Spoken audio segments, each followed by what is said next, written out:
I turn on the radio. Because information is power. WCPT 820, where facts matter. This is AP News. Tragedy at a Walmart in Virginia. Police in Chesapeake, Virginia say a gunman walked into a Walmart Tuesday night and began firing, killing 6 people. Police say they Okay, I'm getting an echo. shooting when officers arrived at the scene. How's that? And is also dead. I'm still getting an don't believe echo. officers fired in. Better? A spokesman for Santita Okay, now I'm not. Healthcare Great. says. Thank you. Awesome. Also just got Reverend Vicky Johnson. Okay, you can come up on Facebook because I'm up now. Okay. Walmart did a statement saying, and then we can test her. Pastor Johnson, how are you? Our Chesapeake, Virginia store. I am well, Sandy. How are you? Doing well, thank you. And our associates. I'm Donna.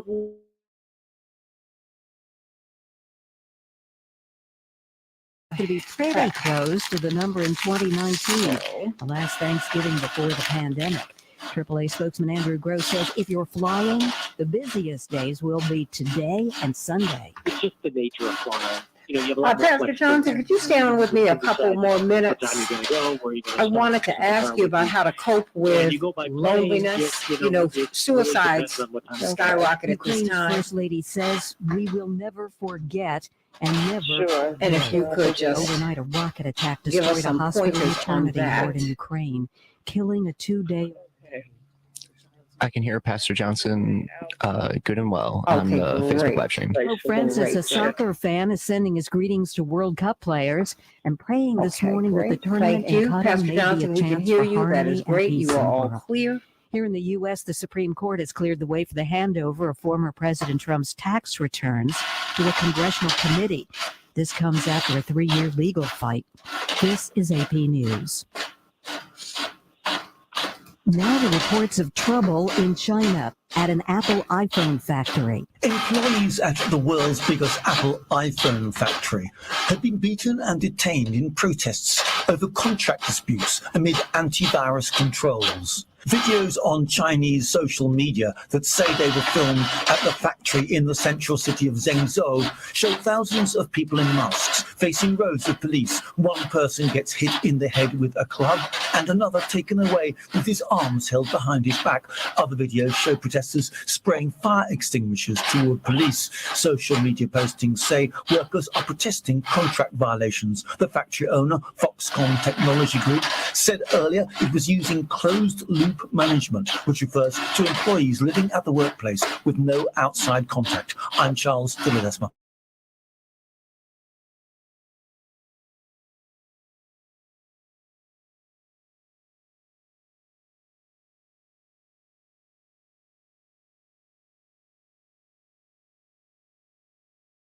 Like probably 5 minutes, but let me confirm. Matter. Okay, thank you. Now your WCPT 820 weather update. Here's the latest Chicago weather update. We'll see sunny skies here for today with a high in the upper 50s. Southwest winds at 5 to 10 miles per hour. Tonight, partly cloudy skies and a low near 37. Thanksgiving Thursday, a slight chance for rain showers here late. Partial sunshine develops, high 53. Friday, mostly sunny and a high around 48. Saturday, a slight chance for rain showers here late. Partly sunny skies. We'll see high around 50. From the weather, about 4.5 minutes. I'm Okay, thank you. meteorologist Jennifer Wojcicki. Currently, it's 35.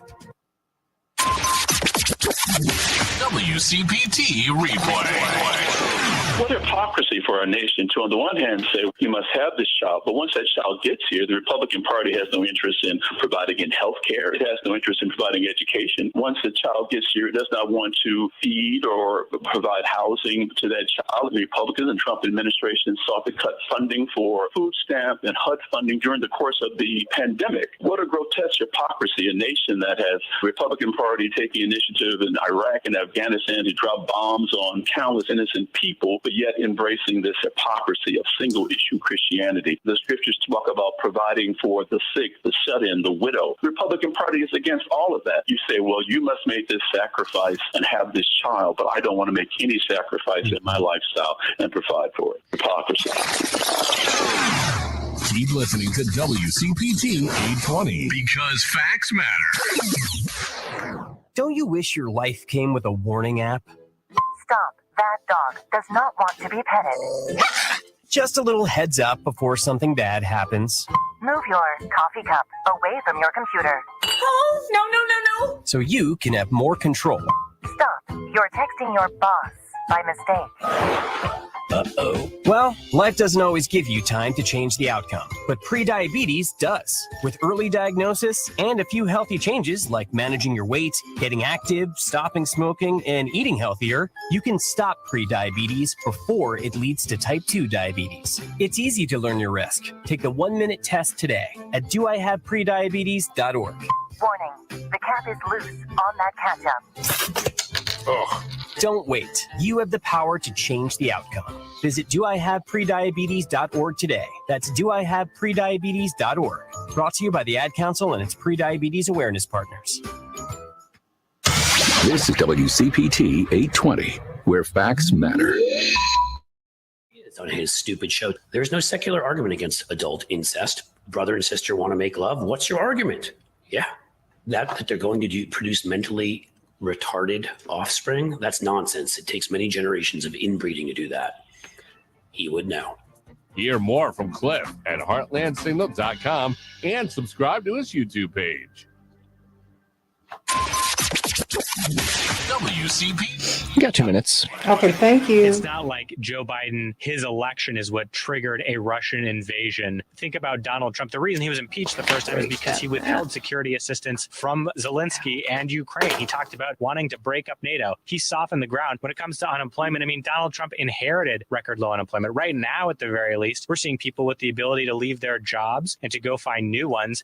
First time in a long time that we've seen benefit on the labor side for people to have some flexibility in work. And we're seeing some record unionization efforts happening across the country. When you have a Democrat in power, the NLRB is going to make sure that those elections are actually fair and that people can unionize. Inflation, we are coming out of a pandemic that strained our supply chain. Donald Trump's the only president who lost jobs under his watch. It was a historic level of job loss because of the pandemic.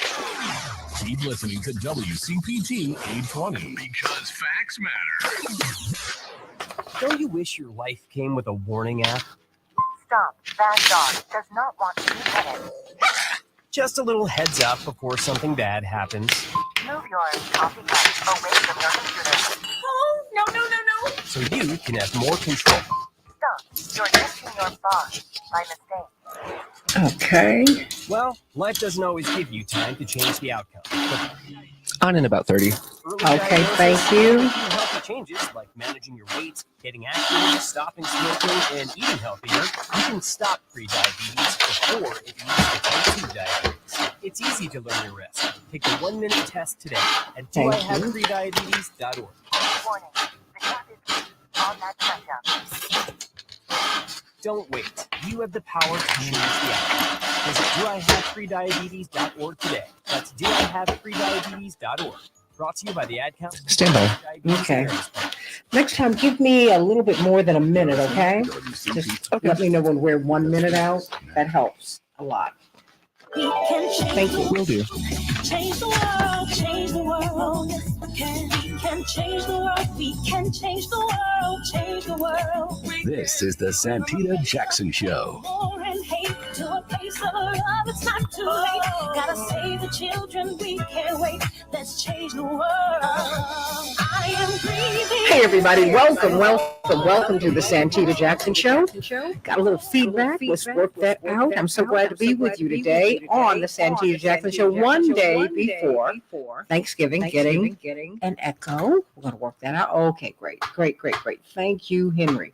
Hey, everybody. WCPT 820, the nation's largest progressive talk radio station. I'm Santita Jackson. It's a joy to be with you today on this November 23rd, Wednesday, the day before Thanksgiving. We're going to be talking about Thanksgiving, but we're going to look at it from another perspective, from the indigenous people's perspective today.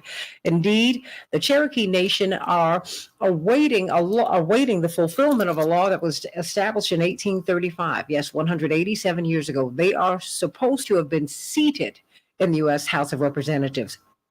That treaty has been broken, that agreement, that law, it's actually law, that has been broken. We're going to be talking about that today. But we also want to talk about how we can really reconcile what many indigenous people call the National Day of Mourning.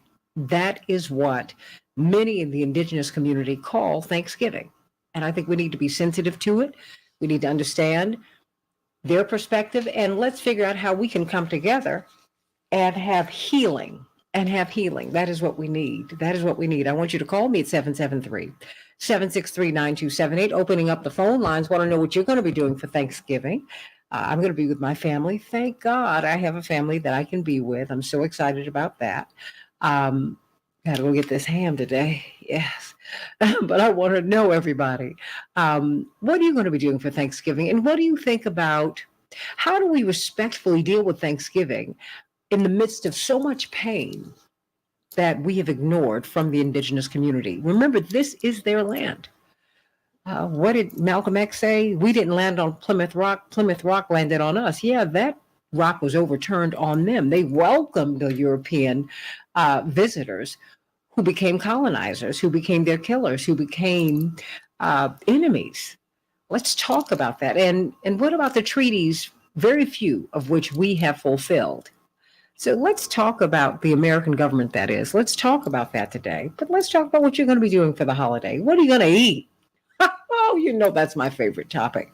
So call me at 773-763-9278. Got the phone lines open, 773-763-WCPT. Want to hear what your thoughts are about Thanksgiving today. I mean, I'm excited about it. I love this holiday, I must say. I mean, as tough as it is, you know, historically, I just love being with my family for the holiday, and it's just a great thing. Remember, 1 in 4 Americans in these tough economic times are not going to be able to celebrate the holiday because they are not going to be able to afford the meal. Rainbow Push, thanks to Gibson's, yes, that beautiful restaurant downtown, they will be feeding people tomorrow. Please call 773-FREEDOM, 773-FREEDOM, so that you can get on the RSVP list and come and get a meal. We will not turn anyone away. We will not turn anyone away, but we thank Gibson's, one of our favorite restaurants in the world, for doing this partnering with Rainbow Push down through the years now. And they will be feeding you some of the best food in the world. Yeah. And that's who they are. That's who Gibson's, that's who they are. We just love that restaurant and so appreciate them. They will be there tomorrow. Call 773-FREEDOM. There is no reason for you not to have a meal tomorrow. There is no reason for that. There are churches that are serving, there are homeless shelters that are serving food. Please, please, please, if you're in the Chicago area and you don't have anything to eat, please go to Rainbow Push tomorrow starting at 10 o'clock, but we need you to RSVP so that we can have enough food. So call them at 773-FREEDOM today, 773-FREEDOM today, starting at 10 o'clock tomorrow at 930 50th Street. You will be able to get a meal at Rainbow Push. Let's get to some of these headlines, everybody. In Chicago, we're going to have a high of 55 degrees. It's going to be positively balmy today and sunny. Minneapolis, St. Paul, 41 degrees and sunny. In the NBA, the Bulls and the Bucks tonight, and the Timberwolves and the Pacers. This is going to be a jam-packed weekend of football, college and professional football, and the NHL. Everything is going to be on and cracking, and the World Cup, everybody. In the NHL, Chicago will be playing the Stars tonight, and the Jets will be playing the Wild. In the World Cup today, Germany and Japan, Spain and Costa Rica, and Morocco and Croatia. Argentina, while they were upset by Saudi Arabia. Wow, 2-1 yesterday. That is huge, everybody. That has never happened before. They are perennial favorites, Argentina and Brazil. Well, they lost yesterday to Saudi Arabia. Things do change, everybody. Denmark and Tunisia, it was a draw, 0-0. Mexico and Poland shut each other out, 0-0. And France, 4-1 over Australia. Can't wait to see more of soccer. How many of you are soccer fans? That you know more than 4 to 5 billion people on earth are watching the World Cup. It is the most popular sport in the world. Think about that, everybody. And we are praying for all of the travelers AAA predicts that nearly 55 million people in the United States will be traveling this Thanksgiving weekend. Please be safe, everybody. Please be safe. At least 6 people were killed in a mass shooting on Tuesday last night inside of a Walmart in Chesapeake, Virginia.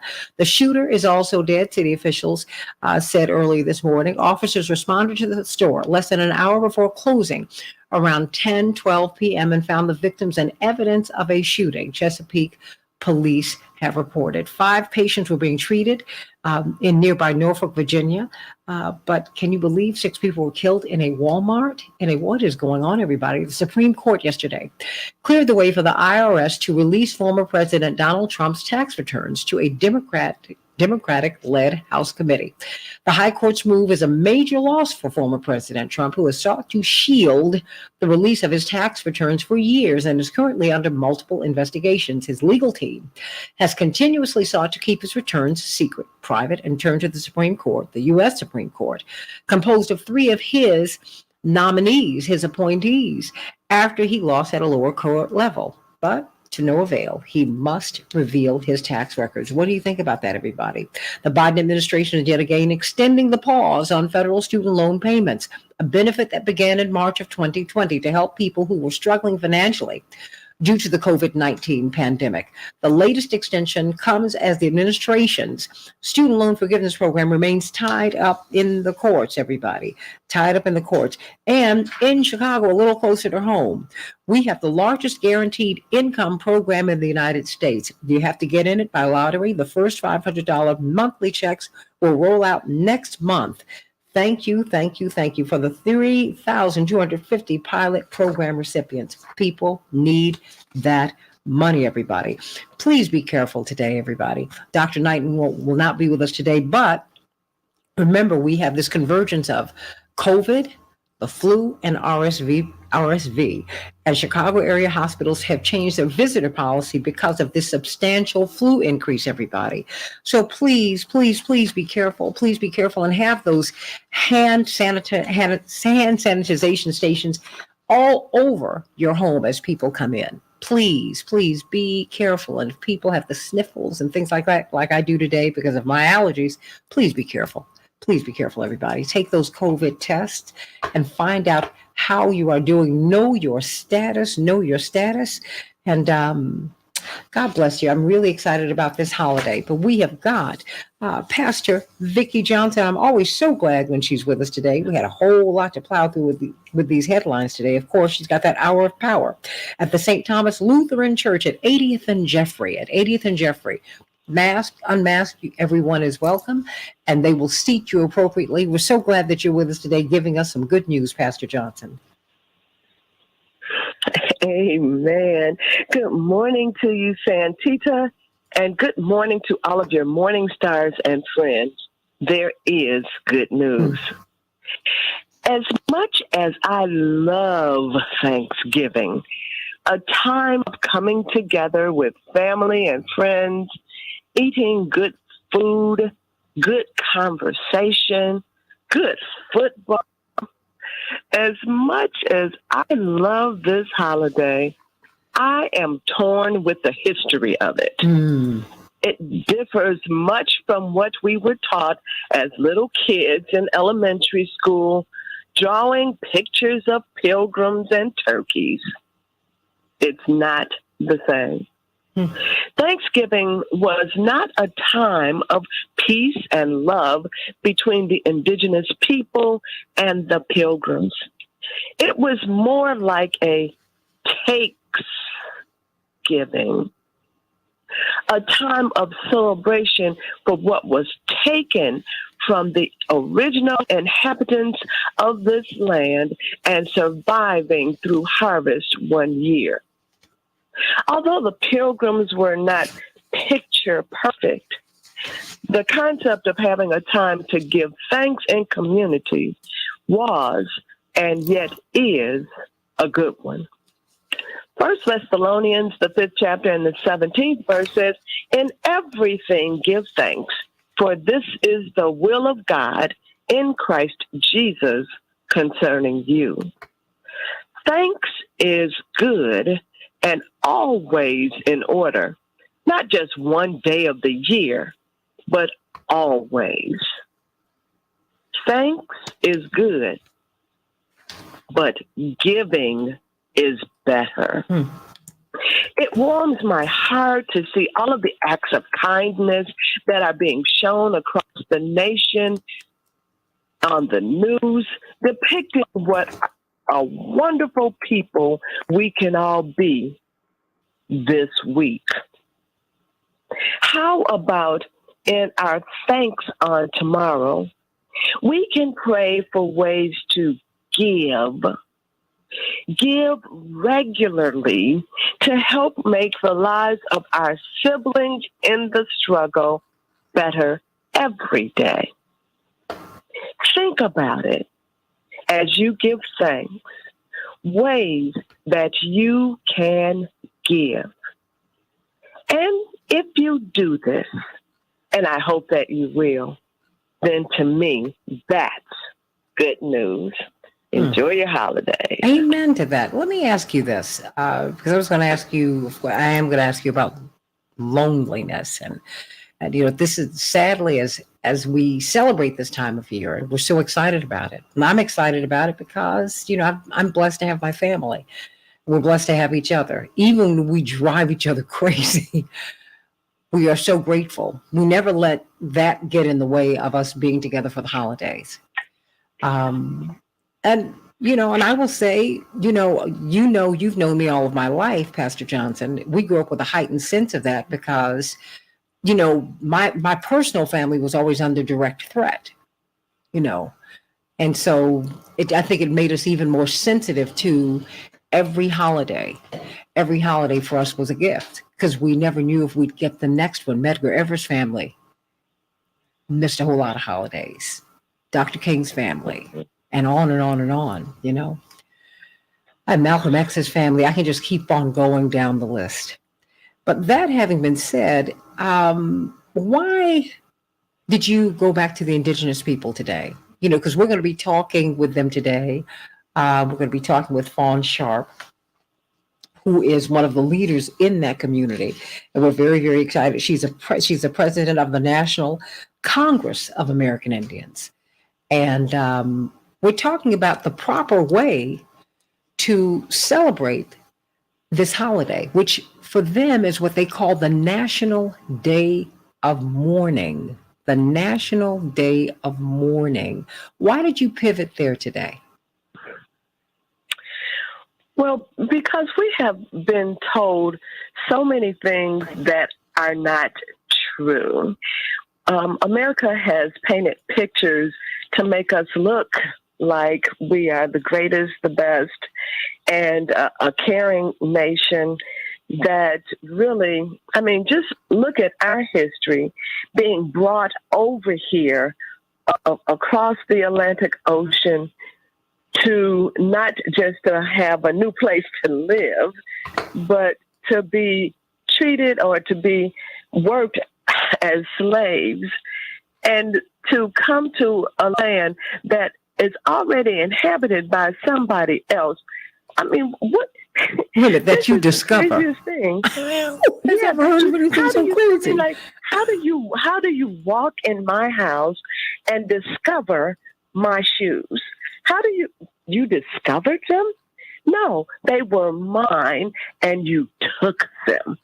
And so I just don't like us projecting that this is such a beautiful, and it is a wonderful time of the year to be together, to eat good food. But please don't tell me about pilgrims and the Pilgrim's Pride and all of that. I do not want to hear it. I am not drinking the Kool-Aid. Everybody. Well, we're going to be talking about that today, just how we can handle this respectfully, because more and more, they say truth crushed to the earth will always rise. Well, more and more we're hearing about indigenous people as they come together, as they push for recognition and for the treaties to be observed. Indeed, the Supreme Court awarded nearly 50% of Oklahoma back to the indigenous people because it does belong to them. That is the treaty. That's the law. It is the law that they are supposed, that the Cherokee Nation is to be seated as a non-voting delegate at the very least in the U.S. House of Representatives. 187 years later, that has not happened. We have got to give justice to people, everybody. We have got to give justice to people. You know, and we cannot use the European immigration story as the baseline story for the United States of America, because it's just not true. It's not true. But all of these stories, all of these strains make us who we are. The enslavement of Africans and importing them for hundreds of years. The genociding of, well, first of all, landing on indigenous lands and killing them and corralling them and treating them horrible. Their health and wealth outcomes are the poorest in the country. We have got to look at all of these things. We've got to think about herding our Japanese brothers and sisters into concentration camps, doing to them what was really done over in Germany. I mean, I think, we have to look, I think, we have to look at ourselves, because I've met people who were interred in those camps. And the devastation is, you can't even calculate it. My own grandmother, who you knew, my grandmother Helen, my father's mother, would not look at roots. You could not mention roots to her, Pastor Johnson. She said, "How dare you bring that to me?" And that was, my grandmother was stern with me twice in my life, twice. She said, "Do not ever mention that to me." She said, "Do you know why we look as we do?" She said, "Do you think I want to talk about that?" Oh, wow. I didn't even know, I had no answer for her. She went deep on me on that. I mean, but this is the American story. These are the American stories, everybody, all of them. So we're going to be talking about that today. And just very quickly, what is, can you give us help us to understand in a couple of minutes what we should be doing at this time of the year? This is a joyous time. I'm excited about being with my family tomorrow, but a lot of people don't have any place to go. 1 in 4 families and will not be able to afford a meal. Again, please go to Rainbow Push. Call 773-FREEDOM today so you can get on that RSVP list, because we need to find out how many people are going to come, because Gibson's is providing that meal. Yes, that Gibson's, that's right. Fabulous Gibson's downtown. They've been partnering with us for years. What do you advise people to do? Because this is a really, really tough time for them. And Jim, I'm going to come to you on the other side of the break, but I want Pastor Johnson to speak to us for someone who, come ye disconsolate. Someone has sorrow in their heart, and someone might be thinking of doing something really, really awful because they're in that much pain, Pastor Johnson. We take everything as the norm being, we've created this normal thing about the holidays and families getting together. Everyone does not have family. Everyone is not excited about the holidays because it does expose how alone they are. And so it is up to us to be our siblings' keepers and pay attention to those who might be suffering from depression and sadness, loneliness, to reach out and be the one that gives a helping hand to those who are alone, who are lonely, who might be suicidal during this time. We need to be aware of what is going on around us with our families, our friends, our neighbors. The table needs to be bigger as we work to help each other. And then we need to pay attention to our own triggers. There are things that stress us out and make us feel really suicidal during this time of year. We need to remember the suicide hotline number, 988. And don't be afraid to call it. Just those numbers, 988. Yeah, 988. Get some exercise. You say, well, I'm not a member of Planet Fitness. Go out and walk. you would be surprised what exercise does to help to settle your brain and pay attention to your brain the same way we pay attention to our bodies. If you start having more frequent urination, then you might go to your doctor and tell them this, and then they will test you for diabetes. If you're having a lot of dizziness and headaches, they will test you for high blood pressure. Well, if you are having thoughts that are guiding you in a direction that you don't want to go to, pay attention. Mental health is important, just like physical health is important. Pastor Vicki Johnson, everybody, giving us the good news today. St. Thomas Lutheran Church, every Sunday from 11:45 to 12:45, 80th and Jeffrey. Love you, love you, love you, my dear, dear big sister friend. Let's talk about... Love you. Amen. Let's talk about voting, everybody. We're still in the midst of the 2022 midterm season. Let's talk about how to vote in Georgia. Back in just a minute.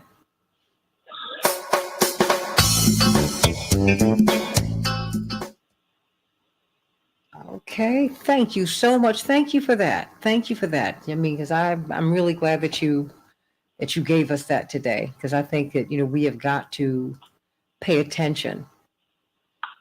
Yes. Pay attention and pay attention. That's why as I was thinking, I said, oh no, we've got to talk about what. Like I pulled up Frederick Douglass's speech, "What to the slave is the 4th of July." Indigenous people have that story. They have a story, and we need to acknowledge that. And so I reached out to Chief Hoskin, who's the head of the Cherokee Nation. They've got some other media obligations today, but they connected me to Fawn Sharp, who's president of the National Conference of American Indians. And I'm glad that she's going to be with us today, along with another panel. If you want to come back, let me know. We're going to do that at 7. Just, let me know. Yes. But it's a lot. It is a lot.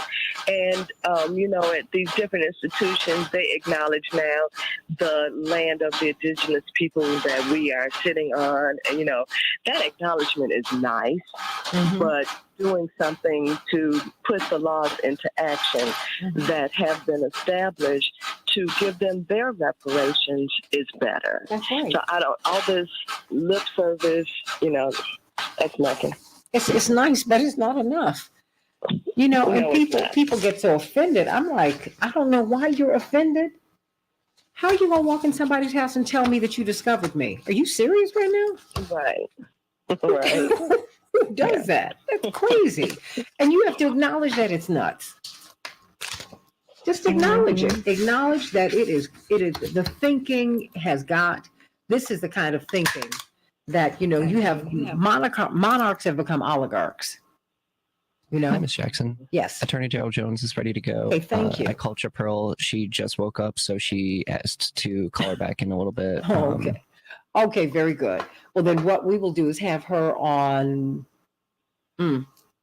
Ask her if we can close out the hour, if we can get her about 6:57. Okay. Okay. Thank you. We have just over a minute, or like a minute and a half on the until the next break or until the next show. Family, tell everyone that I said hi. I will. I'm sorry. I had my board operator in my ear, so I missed it. But I will do that. I will do that. We're just very, very blessed to still be together. Praise the Lord. Amen. Praise the Lord. Right. Praise the Lord. Yes, yes, yes, yes, yes. Yes, yes, yes. Yes, yes, yes. I really feel very blessed. Feel very, very blessed. And feel blessed that we're still together after all this time. Pastor Johnson. Yeah. Amen. That we are. After all this time. Thank you. I love you. But you can see, we're talking about Georgia now. Attorney Jones?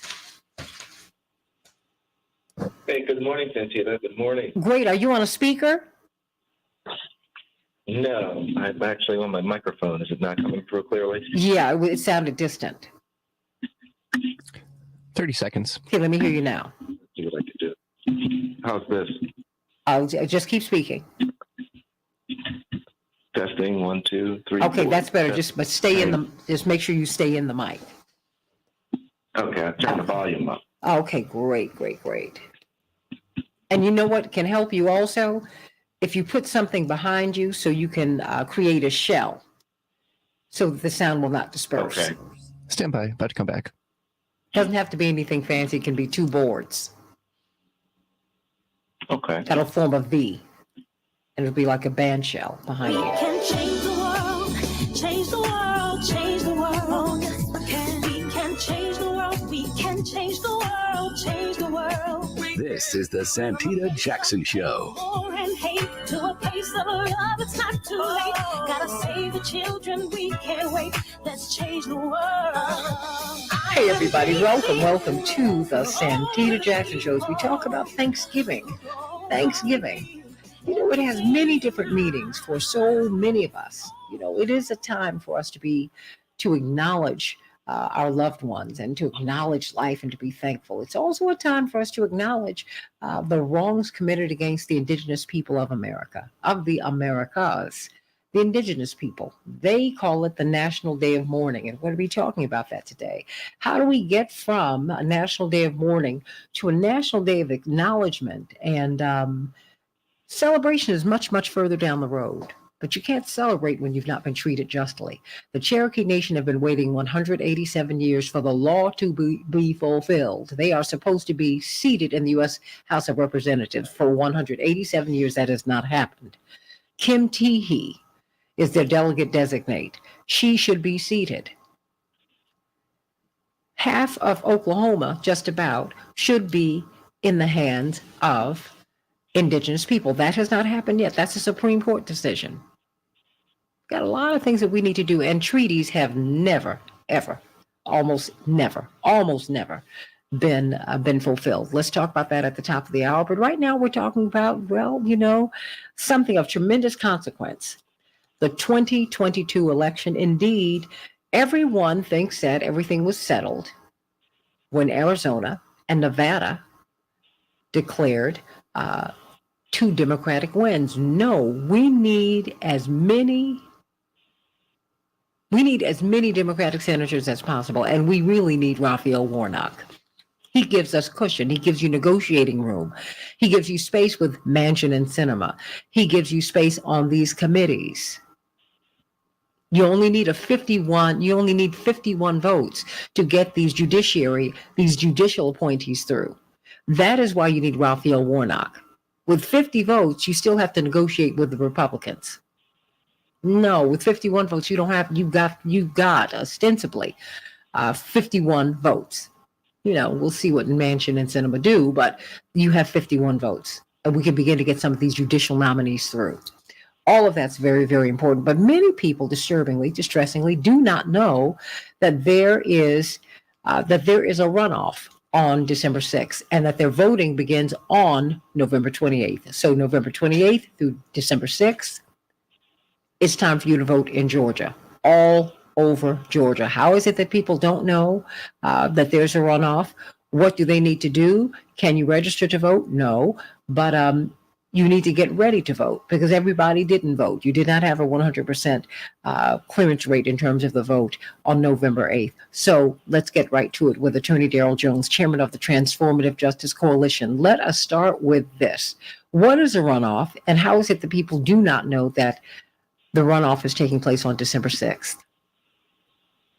Well, good morning, Santita, and happy Thanksgiving Eve to you. To you as well. The runoff concept is one where if a candidate does not receive 50% of the electorate vote that's there in the state of Georgia, then the top 2 candidates then are pitted against each other in a runoff election for a winner takes all type of piece. So in the state of Georgia, you had 3 candidates. You had a Libertarian, and then you had Raphael Warnock, as well as Herschel Walker, that were all running for the U.S. Senate.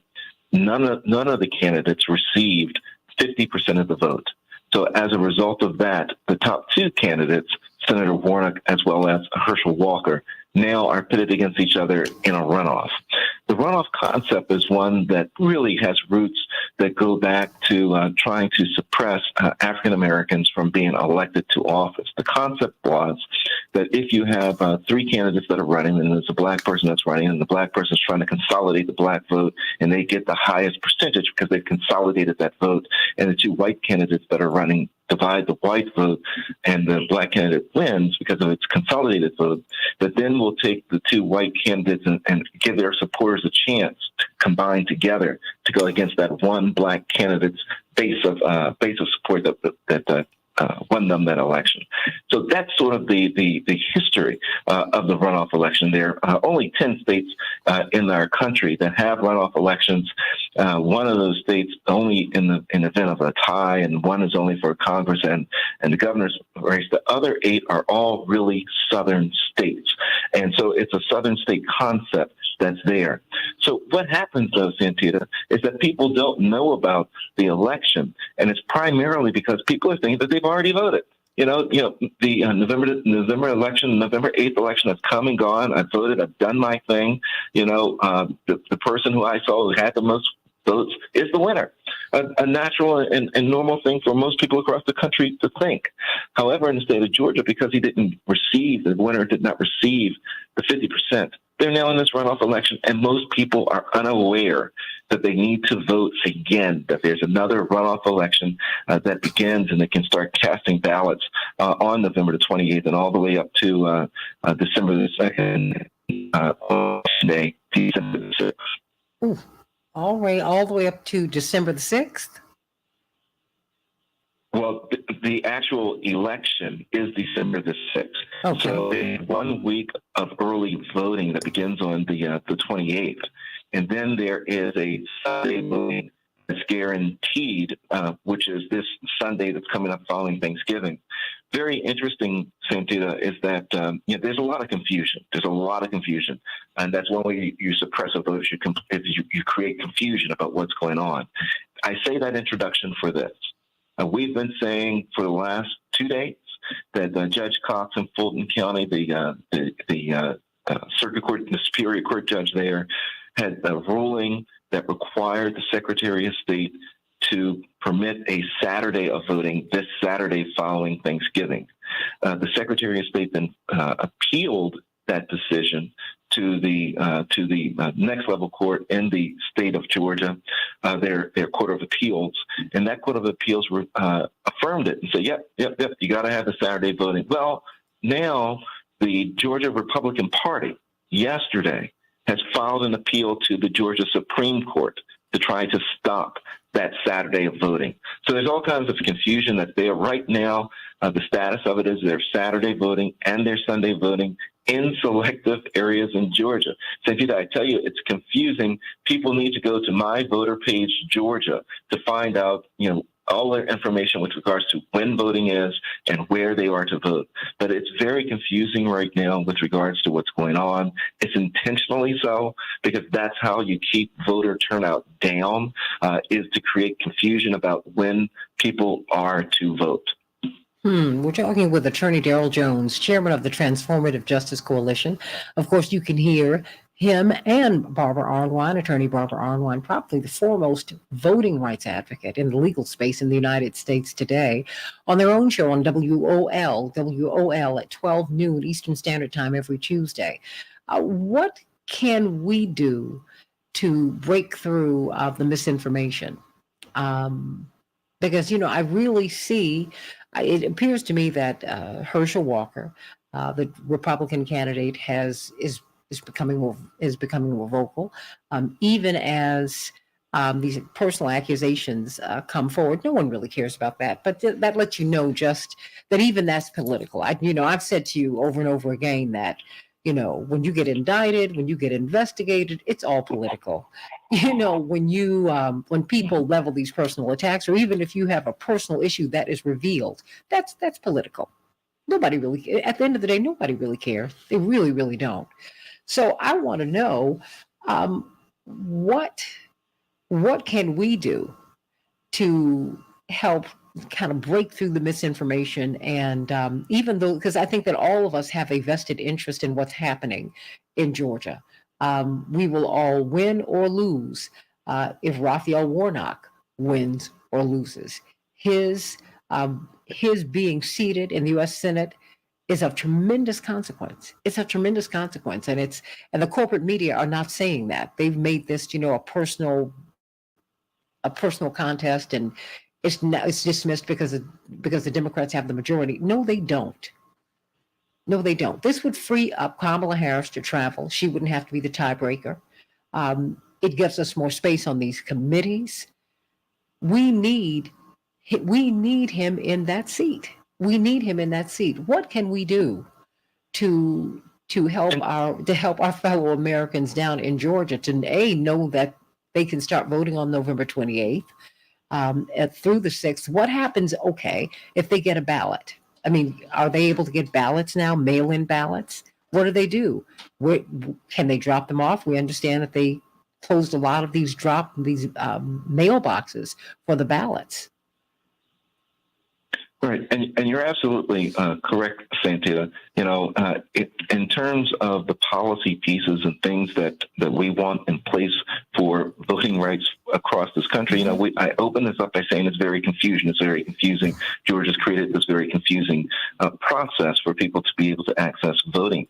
Well, one of the ways to clear it all up is if we have federal voting rights that's uniform across the board. Mm-hmm. But the way that happens is that we've got to be able to put in place federal policy that really would be they can't lobby it against it continually so that it doesn't pass. So one of the things that's filibuster proof.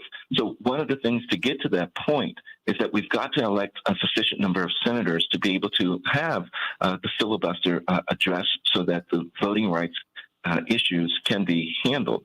But you're absolutely right.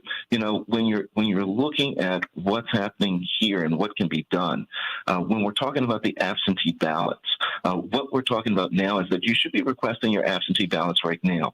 Here's the problem with the absentee ballots. With the absentee ballots, once you've requested them in the state of Georgia, they must be received, not postmarked, but received in the Board of Elections office no later than December the 6th at 7 p.m., the day of election. How can you know? The problem that exists. How can you know? Is there a tracking number that you can follow? Absolutely. With the tracking number for all of your ballots in the state of Georgia, you can go to georgia.ballottrax.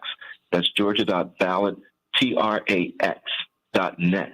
georgia.ballottrax.net, and you'll be able to actually track your ballot to see if your ballot has been counted by the state of Georgia. So it's there and it's available for you. You can also go to hold on. Georgia. Hold on, I have another question for you. If on the morning of December 6th, your ballot has not arrived, what do you do?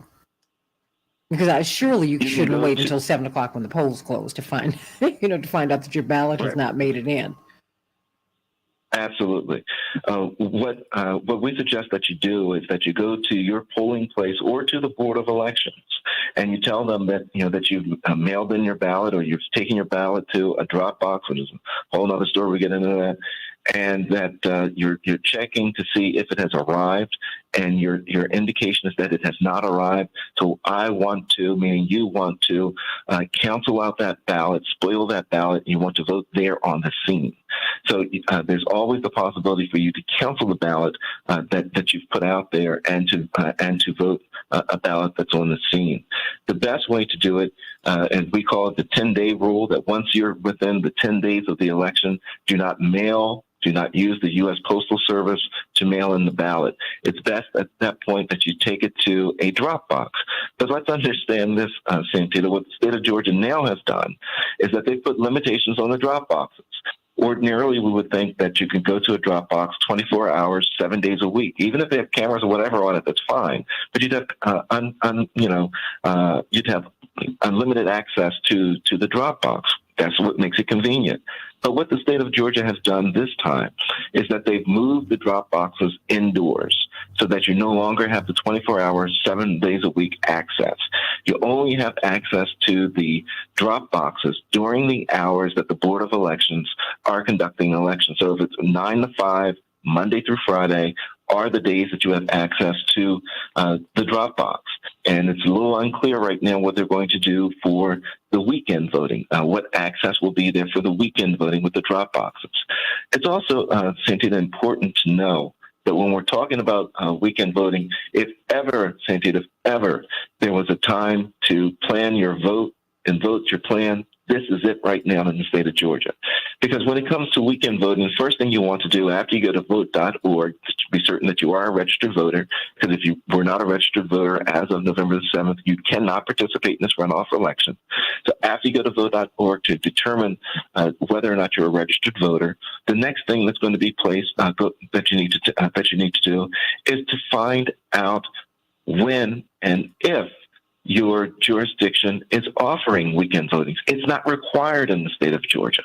So, there are 9 or 10 states, I think it may be up to 16, counties now that are offering the Saturday and Sunday voting, but there are over 100 counties that make up the state of Georgia. So you've got to find out, does your county even offer the weekend voting? So it's more important now than ever to go to My Voter Page Georgia, find out what your particular county offers with regards to when you can vote. It's mandatory that they offer voting, Santita, Monday through Friday, those 5 days. What's not mandatory are the hours that the polls are open. That's why it's important to go to My Voter Page Georgia and find out for your particular polling place when the hours are available for you to be able to go and vote, whether you're voting by mail or if you're early in-person voting. All that becomes very important, Santita. You need to find out, everybody. You need to find out. You see all of these gaps in the law. If we had a federally protected right to vote, this would not be a problem. Right now, our Constitution does not give us the federally protected right to vote. Antonin Scalia, sadly, in the Bush v. Gore decision was correct. We don't have it, and we need it.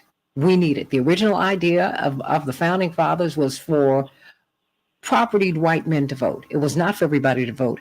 We have had to fight against a right-wing proposition since we have been in this country, and we have all had to fight for the right to vote. And we need to just go on and grow up in our politics and encode the right to vote in our Constitution so that everybody has it. I believe we need to be automatically registered. Let me go to Jim. Jim, you've been holding for a minute. How you doing, sweetie? Happy Thanksgiving. You have a happy and a happy and healthy Thanksgiving, Santita, you and yours. Thank you. I'm happy because the Democrats held their own, and I'm having a good Thanksgiving because of that. I just wanted to mention, Aronoff is a heavy favorite. These are just the betting services. No one can predict the future. But everybody goes to the betting services now, even the Republicans and Democrats and the independents. Because nobody can predict the future. But the point is, Aronoff is a heavy favorite in Georgia. The point is that they want to, of course, suppress as many votes as they possibly can. Now, do you think he's a heavy favorite or is he our favorite? I'm only asking he's that because in Vegas, if you went to Europe or anywhere and bet that race, Aronoff is a heavy favorite. Really? A heavy favorite. Yes, he is. In the betting service, he's a heavy favorite, but that doesn't mean he's going to win. I mean, heavy favorites compete all the time. My point is, I can't predict the future, but the setup for the 20, if we go 2 years, if nobody can predict if we're still alive 2 years from now. But the point is, it is Trump as a slight favorite. Then Biden, you could probably get about 3-1 or 7-2, and then you've got the guy from Florida. I can't think of his name. DeSantis, Italian guy down at whatever his name Governor is. Ron DeSantis. Yeah. They're bunched up at the top. Now, I would love to see a repeat of the Biden Trump election, because I think Biden would beat him. And what's interesting, you're talking about the indigenous people. They had a big hand in this election in 2020. They Minnesota, Arizona, they're starting to vote, getting their sea legs under when they're starting to vote in a block. But anyway, you have a great Thanksgiving. I can't predict the future, Santita, but I would love to see a Biden Trump election. That's why I want Trump to get too beat up I'd rather have just die by 1,000 cuts as it goes along. Anyway, have a great Thanksgiving. Thanks, Santita. Oh, sweetie, you take care of yourself, Jim. Have a wonderful Thanksgiving. Hey, everybody, I want you to call me. Let's talk about Thanksgiving. Let's talk about Indigenous people and Thanksgiving. They call it the National Day of Mourning, the National Day of Mourning. Why is that? Why is that? As we're celebrating, jumping up and down, it kind of takes me back, Attorney Darrell Jones, to Frederick Douglass's "What to the Slaves the 4th of July." Remember that magnificent speech he gave, in which he, absolutely, but Indigenous people have that same story and that same feeling. I mean, when Frederick Douglass looked, this is a former slave, right, whose father was his slave master. You can't make this stuff up. And he said, as I look at you celebrating liberty and freedom and justice, and you're looking back over at Europe and you're saying how you got over, I'm trying to figure out how I'm going to get over here because I'm not free. Do you understand? There was a tremendous pastor here when I was a little girl. He died when I was a little girl, Reverend Clarence Cobb, Father Cobb. And he would tell us, it matters what you think of me, but it really does matter what I think of you. And I think that oftentimes we forget that the oppressed have feelings too. The oppressed have thoughts too. The spook who sat by the door, Attorney Jones. People act as if the people who clean, the people who you ignore, as if they don't hear what you're saying, and as if they don't have an opinion, and as if they don't matter. So we're going to be looking at the Indigenous people today, Darrell Jones, and what they call the National Day of Mourning.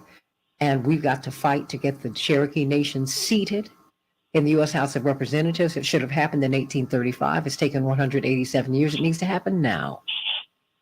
When are we going to return almost 50% of the land to the Indigenous people of Oklahoma? Think about that, everybody. We've got to have justice. I've got 1 minute before we go to break. Attorney Darrell Jones, your thoughts. And you're absolutely, right, Santita. One of the things that we really work to make America better is that we want to be a more inclusive society. But we got to be more inclusive from our beginning and be certain that we're recognizing the atrocities that occurred in the beginning of this country.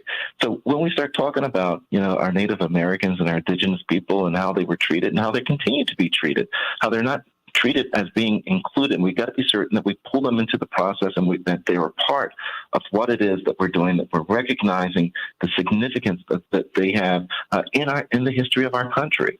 So, that becomes extremely important. And, let me just say that, people that are interested, and we know all through the Georgias, there are Native Americans, Indigenous people that were there, people that are interested in working for this Georgia runoff, we encourage you to go to votingrightsalliance.org, votingrightsalliance.org, and get involved with the phone banking, the texting, all kinds of things you can do wherever you are in the country. You can be involved in this Georgia election. Because as we push to make this a more inclusive society and a more perfect democratic society, we need everyone to be on board, all hands on deck on this.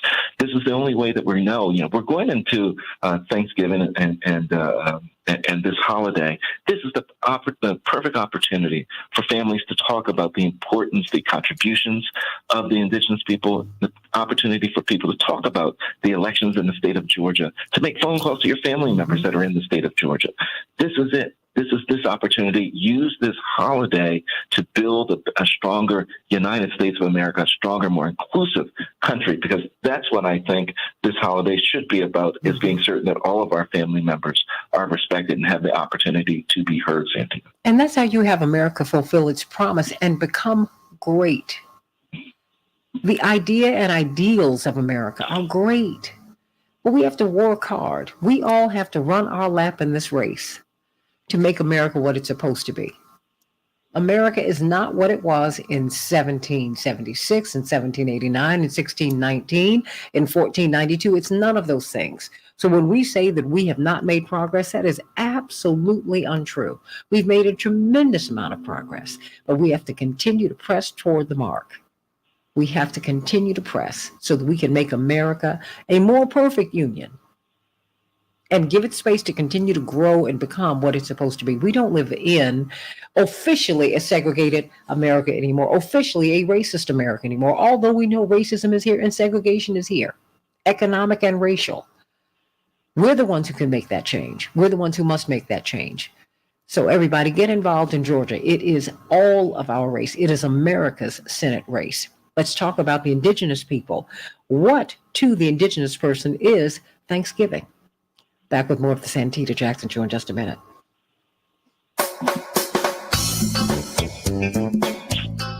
Thank you, Attorney Daryl Jones. You please stay. I wasn't excluding you. I just, but since you were here, I wanted to give you a chance to say your thing. Okay.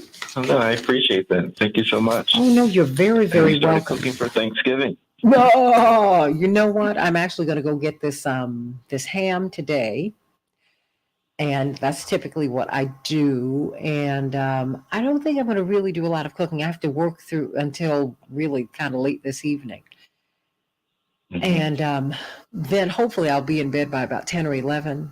So I'm really trying to pivot my life around so that I am not working 7 days a week and I don't have the rest of my life. And so I'm really working on that, actively working on that now, actively. So, I can completely appreciate that. I really do. Oh yeah. Doing pretty much the same thing. Yeah, I'm not going to do that in 2023. I'm not going to do that. I plan to have a life, go on vacation. I have a very, very dear friend who's in hospice right now. And, and something that you can understand. And, but she is ensured that it's not we're all sad because we've all been close for a long time. But she said, look, we did not cry our way through this life, so I don't want you to cry your way into my transition. But she's lost a lot of her family, and so she's at peace. And I said, well, I have to be at peace too. She said, you should be. She said, because honey, I'm waiting for you on the other side. She said, but I am on my way out of here. Got cancer. She's tired. It's a lot of pain. But I appreciate the fact that, she reminded us that, the Bible tells us that we cry at birth. We should cry at birth and rejoice at death. And it's just the past week and a half have just been a series of sermons from her. And I'm so grateful. So grateful. Hi, Miss Jackson. Yes. So I have Fawn Sharp, Attorney Mark Fancher, Reverend Dr. Todd Urey, and Attorney Aaron Connolly ready to go for the next segment. Fantastic. Let me welcome everyone. All right, we'll put them through in just now. Okay. I'm sorry, Daryl? Yes. Okay, you were saying, I'm Yeah, sorry, yeah, I had my board up in my ear. Oh, no worries. I'm down here in North Carolina, down in Raleigh, with one of my very best friends. And his wife had been suffering from clear cell ovarian cancer for the last year. And I was headed back Sunday. I'd been here for the weekend, headed back Monday, excuse me. I was here for the weekend. And I drove down. So half the way back, I received his text message that she had passed. Oh, I'm so sorry. Yeah. So I had to turn around and come back to be with them because they're by themselves. She was 56 years old. Okay. So, it's a real tough situation for him. So I'm going to spend Thanksgiving and bring the family, my family and stuff down here, and we'll all do Thanksgiving with him because he's by himself. Bless your heart. Bless your heart. Bless your heart. Bless your heart. Bless your heart. Because I know he needs that. I know that. We're gonna have a nice Thanksgiving, I guess, brunch tomorrow. Then I'm gonna go be with my family, and then I'm gonna go be back with them probably late tomorrow night or Friday. Because a lot of our friends have come in. My Uncle Saint said, as he was transitioning, it took him several years, but he lived to a ripe old age into his 90s. He said, honey, I'm not going anywhere you're not heading. So it just kind of stopped you in your tracks. But let me welcome Fawn Sharp to the show. President Sharp, how are you? I am doing excellent. Thank you once again for an invite to further educate the public. Really appreciate it. Well, bless you. You don't have to thank me at all. I'm so excited that you're with us, but I'm just mindful of the fact that you're on the West Coast. I've got Attorney Daryl Jones here from the Transformative Justice Coalition. He's on the East Coast, but I know it's just after 5 in the morning there, so we're so grateful to have you here. Attorney Mark Fancher, brilliant civil libertarian. Who is also an author and an essayist and a really a social and public, really a social critic, and in the best way. And one of the things that I love about Mark Fancher is that he is always arguing for Indigenous people first, even with all of the struggles that we as African Americans have had. He said, first, in this American context, we've got to look at this. And of course, Attorney Erin Connolly and Reverend Dr. Todd Yeary. But of course, we are building this conversation around you because we want to know, we need some guidance from you about how we should handle this holiday. We want to know that from you. Excellent. Okay. Just how do you celebrate it? The National Day of Mourning. Right. How do you do that? And to explain that to us. We love that. So everyone, This is President Fawn Sharp. She is the president of the National Congress of American Indians. We're so honored to have her with us. Of course, everybody here is from Rainbow Push, but Reverend Dr. Yeary, Rainbow Push, he's also the pastor of an iconic Black church in Baltimore. Reverend Dr. Warnock was 60 seconds. Preceded him. Thank you so much. Was the pastor who preceded him in the pulpit. And then Attorney Erin Connolly, brilliant political organizer and lawyer. And we have got Attorney Daryl Jones. Of course, I was sharing his information with you from the Transformative Justice Coalition. He works with Barbara Arnwine. He's the chairman of her organization. And Attorney Mark Fancher. So it's going to be a great conversation. I'm looking forward to everyone and your contributions as we welcome President Sharp to the show. But she is also, and I hope this will not be the last time you're on the show, because we really want to push to get Kim Teehee seated in Congress, and we want to make her a voting member. That's what ought to happen. It's not a question of if, but when, and it's going to be soon. Yeah, it's the law. I'm trying to figure out why it's taken 187 years. Perhaps you can explain that to me. 15 seconds. Stand by, everybody. Yeah.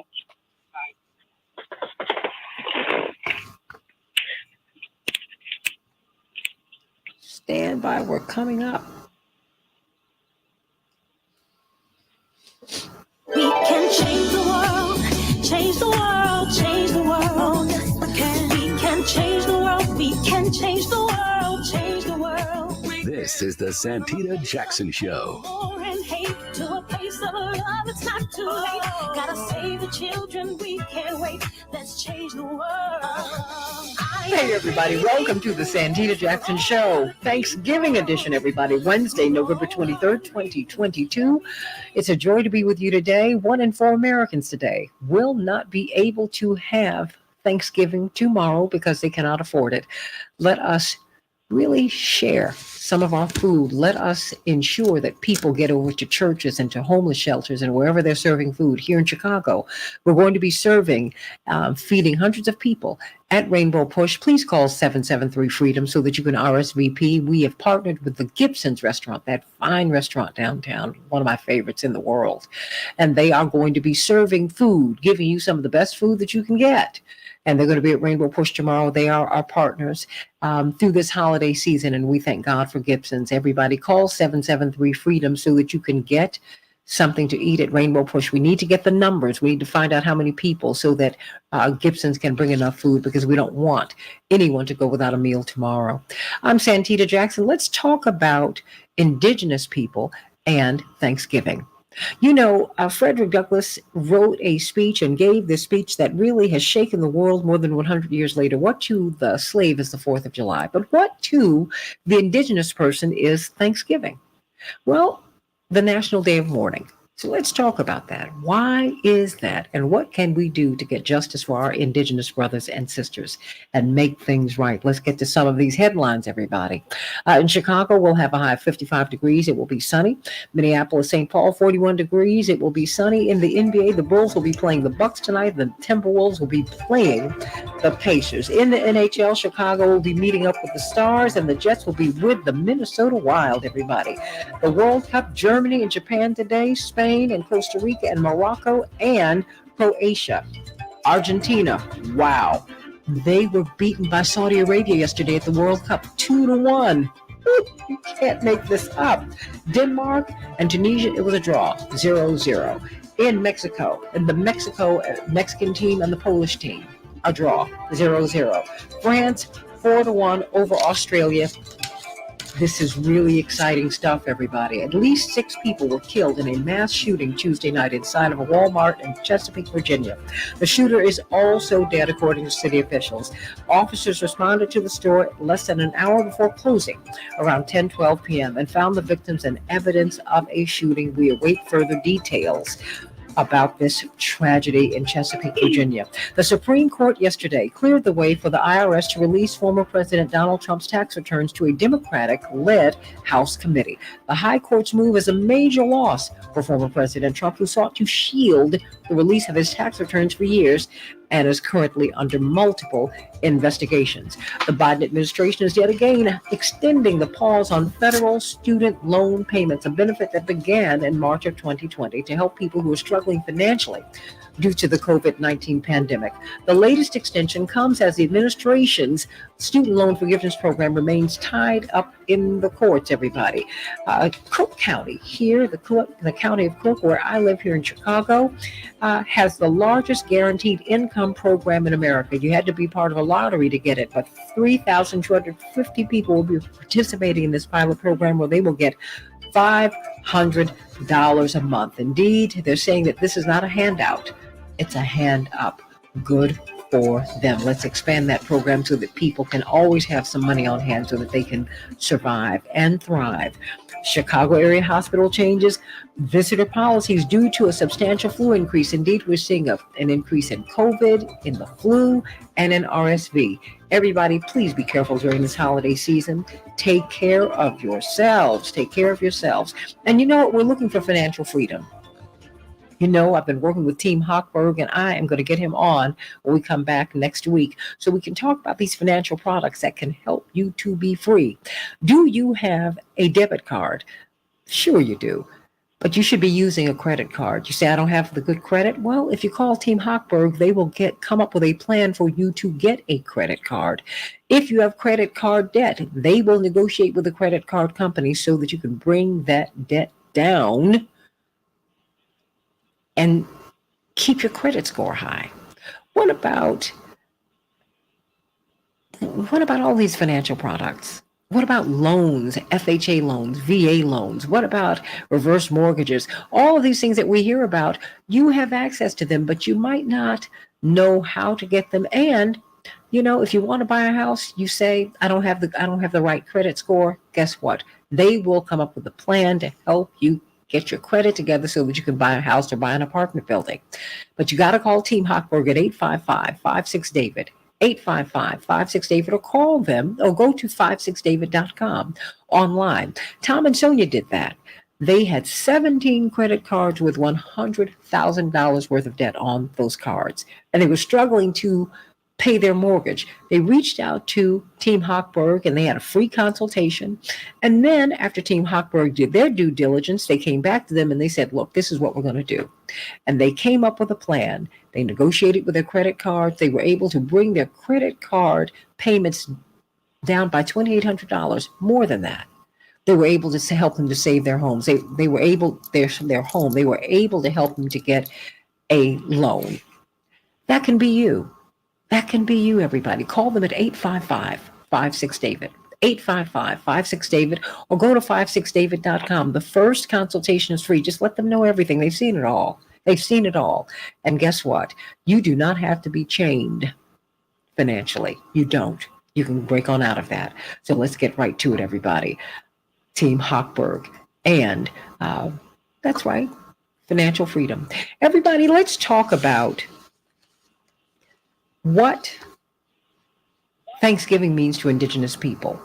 We're seeing more and more activity from Indigenous people. Indeed, the Cherokee Nation, in 1835, there was a treaty, the Achota Treaty, that provided them a seat, a non-voting seat, but a seat nonetheless in the U.S. House of Representatives. In 187 years, they have not gotten that seat. But now there's a push by Chief Hoskin of the Cherokee Nation and Kim Teehee, who is the delegate designate, and by all of us to get her seated in the U.S. House of Representatives. They are supposed to have that. They are supposed to have that right now. What can we do to make that happen? Will the Indigenous people get almost 50% of the land in Oklahoma? The Supreme Court said yes. What's happening with that?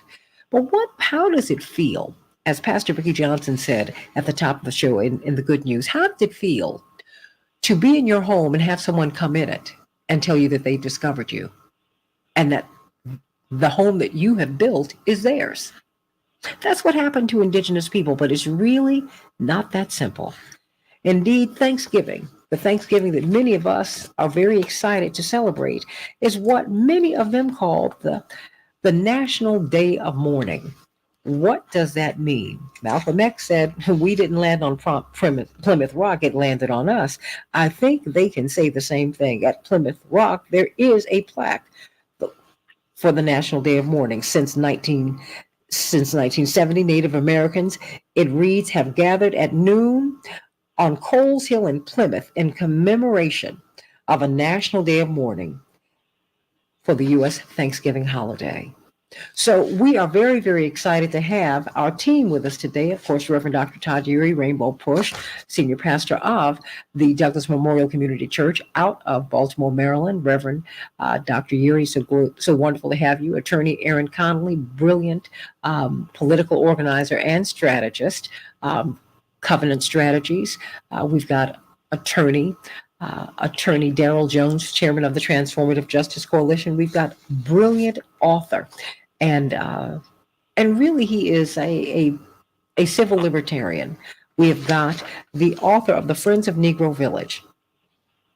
That's right. I'm talking about you, Attorney Mark Fancher. And we welcome to this show, Fawn Sharp. She's the president of the National Congress of American Indians. We welcome you to the show. Welcome home, welcome home, welcome home. Please help us to understand how we can respectfully celebrate Thanksgiving, how we should acknowledge Thanksgiving. What is the National Day of Mourning? Fawn Sharp, president of the National Congress of American Indians.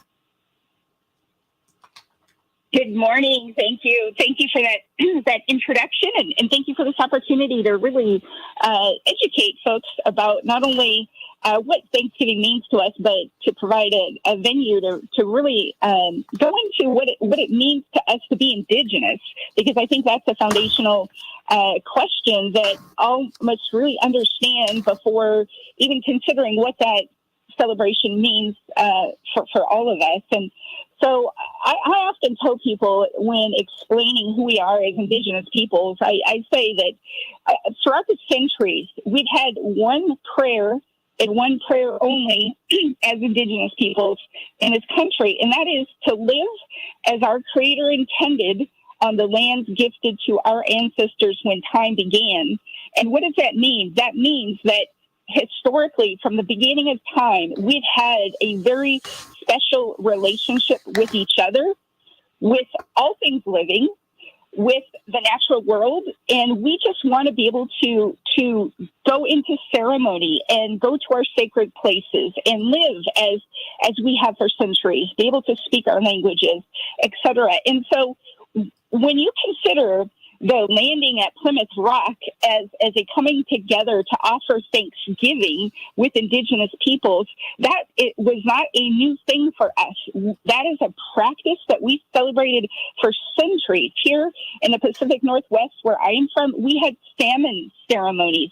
When the very first salmon returned to our tributaries, we gathered and we offered thanks and prayer and ceremony for that very first salmon so that we could see plenty return. And so over generations, you saw a country where, because we offered so much gratitude and thanksgiving and value in all things living, this country flourished upon European contact. And to your question about the National Day of Mourning and explaining that, when you think about the speech that was made on that day, November 26th, 1970, by Frank James, the words that he said echo what I just explained.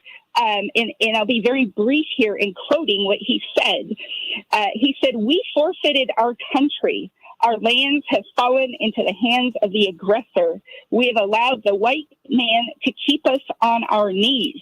What has happened cannot be changed, but today we must work towards a more humane America, a more Indian America, where men and nature once again are important, where the Indian values of honor, truth, and brotherhood prevail." And so that simple statement really reflects centuries of value in which we want to uplift and honor each other, where truth be told, where brotherhood does prevail, and where we have reverence for all things living, including the natural world. And so that is our perspective on this holiday and celebration. It is reflective of how we gathered together to offer thanks for all that we have and thanks for all that awaits us in the future. So that's our perspective on this holiday. Fawn Sharp, everybody, the president of the National Congress of American Indians. How should we approach it then? I mean, because I can only imagine, Frederick Douglass, what to the slave is the 4th of July, as we would see people celebrating freedom and liberty, and we're in chains, and literally in chains. This was a war that tore the country apart, and we're still trying to come back together more than 150 years later. It's been tough. What do you feel? When you look at really, when we see a triumphant people, but we see a people who are struggling. Your health outcomes are worse than African Americans. The wealth gap. They don't even measure Indigenous people. When you go on to your tribal lands, the so-called reservations, and you see that you're denied the vote. When you see how, please talk to us about that. What can we do to just talk to us? How does that make you feel about Thanksgiving? Gosh, it makes me feel, I have so many mixed emotions around this holiday. I grew up in a household where, of course, we celebrate and we gave thanks, and throughout our entire community and across Indian country.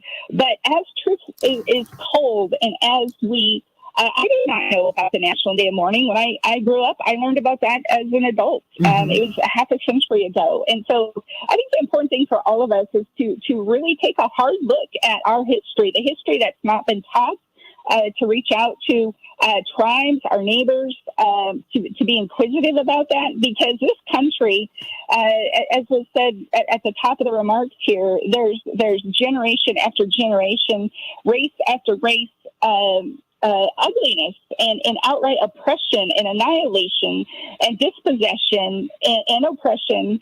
And until this country comes to terms with that truth, we cannot even begin to start the healing process. And so we take this opportunity, Native American Heritage Month, Indigenous Peoples Day, the National Day of Mourning, as an opportunity to further educate people and bring things to light that have been buried for far too long. And I could say personally, as a tribal leader leading 574 tribal nations, when we uncover various parts of our truth, it is pain.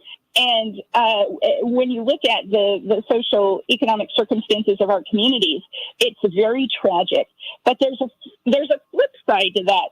When you do visit our communities, while we experience multi-generational trauma, we have multi-generational strength and resilience, and that is in our DNA. And while arguably the most powerful country on the planet tried to destroy us, we are still here, and we are coming back stronger because we stand on truth, and we know the inheritance that we've been gifted by our Creator on these lands, and we know that for centuries these lands have been blessed through ceremony, and that is why this country is so incredibly strong and powerful. And while we face oppression and all of these things that have tried to keep us down for centuries, we are continuing to meet those challenges and rise above it even stronger. And so I would say, get to know Native Indigenous peoples, the strength. We are so much more than what you see on the surface when you drive into a tribal community or reservation and you see by non-tribal standards the oppression. But when you look at us through our lens, we're incredibly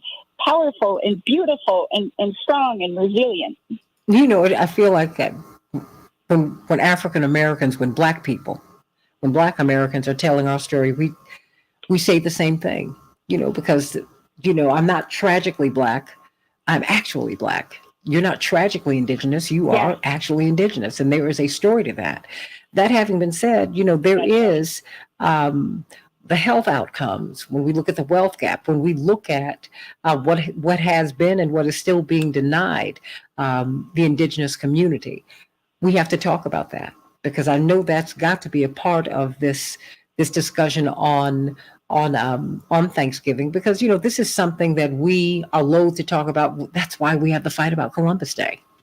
You know, it's a big fight. Yeah. You know, and I'm like, we're not fighting. Why are you fighting with me? European colonialism is a really, really tough nut to crack, Fawn Sharp. Yes. And you're absolutely right about the health disparities and all the other disparities. There's a report the U.S. Commission on Civil Rights did, and they delivered that report to Congress. And they concluded not one federal agency is living up to its trust responsibility and treaty promises. You could look at every index. You could look at healthcare, education, law enforcement, protecting our communities. And that's why we have missing and murdered Indigenous peoples. And that's why we have such a high number of suicide and alcohol and drug addiction. And at the same time, when we try to exercise our own sovereign powers to raise revenues through a system of taxation like any other entity, like a city, like a county, we have challenges out of the United States Supreme Court denying us that opportunity. So if they don't fund us and honor treaties, and they keep us down, our governments, from raising revenues as any other governments, look at those outcomes. But again, we now this year celebrated Lynn Malerba, Chief Malerba, as the very first U.S. treasurer, and we're creating within the Department of Treasury a tribal nations division so that we can address these long-term systemic things. But again, it's the full spectrum of who we are and how we were created in that single prayer, just to live as our Creator intended. And we are slowly, generation by generation, getting to that point and doing the work with friends and allies and partners. So we have a lot of work to do ahead of us, but boy, are we making significant strides along the way, and they're epic and they're historic strides.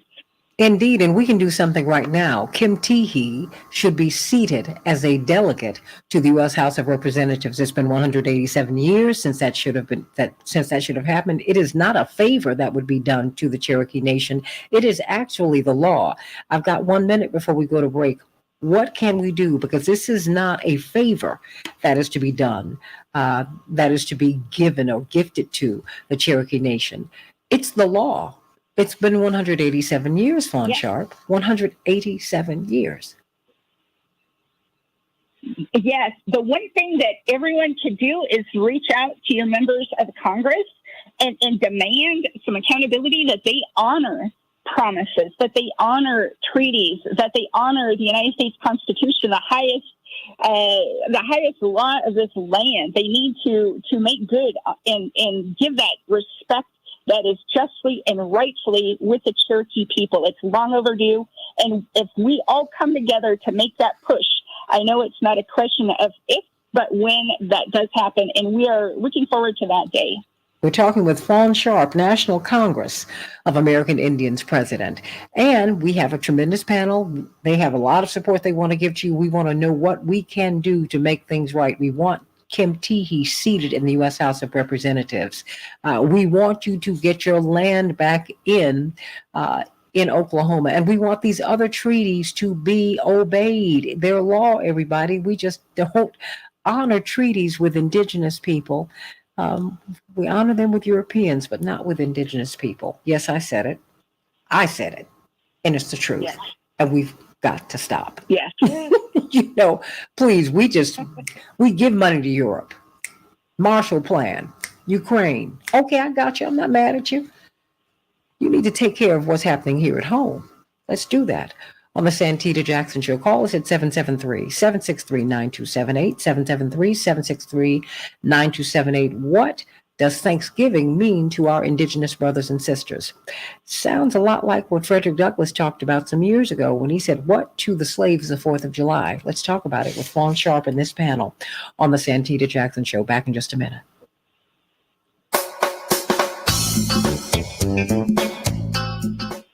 Thank you so much. Stay right there. But we're on Facebook Live, and I know that, don't spend your best stuff, everybody, but if you want to say something to Fawn Sharp, please feel free to. And I'm going to start when we get on the other side with you, Mark Fancher, because I must say, Mark is a real race man. And I say that with pride, Fawn Sharp. But what has always struck me is that he will always, as we talk about justice in America, the first people he will mention are indigenous people. And I am so pleased. That has always moved me greatly. Because even as we fight for our rights, we cannot forget about the rights and the needs of others. We're only going to win if we win together, everybody. That's the only way we're going to win. So everyone, please, Attorney Fancher, Attorney Jones, Attorney Connolly, and Reverend Dr. Yeary, I want you to meet President Fawn Sharp of the National Congress of American Indians. Please say hello to her. You all can do it one at a time or in a group. Well, this is Mark Fancher. I'm quite honored to meet you. Thank you for what you do. Amen. Thank you. Nice to meet you as well. And Vanderlei, how you doing, my sweetie? Down there in Brazil, love you.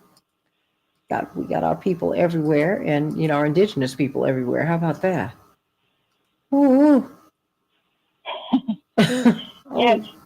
Last week I was with John Kerry, and we hosted in Egypt at the COP negotiations a high-level meeting with indigenous leaders from 7 different regions of the world. And so within 15 minutes, the United States heard the climate impacts of indigenous peoples all over the planet. It was incredible. So nice to meet you from Brazil.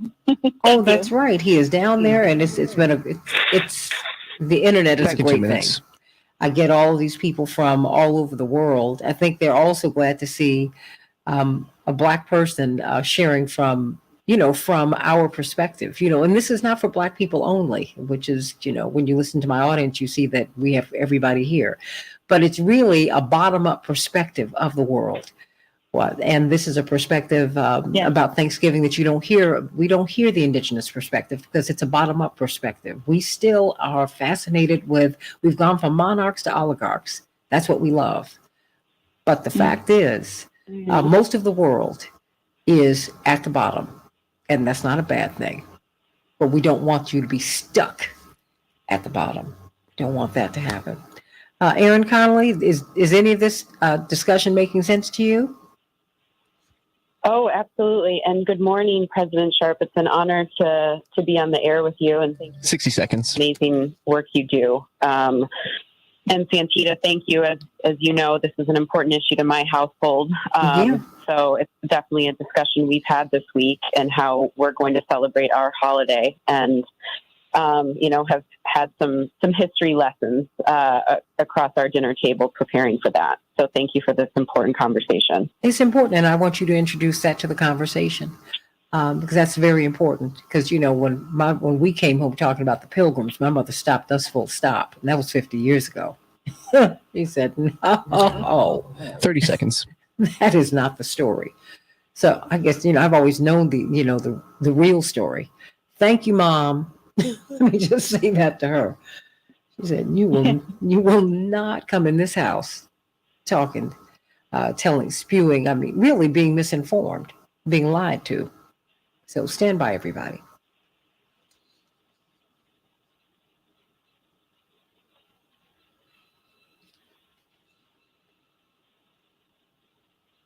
We can change the world, change the world, change the world.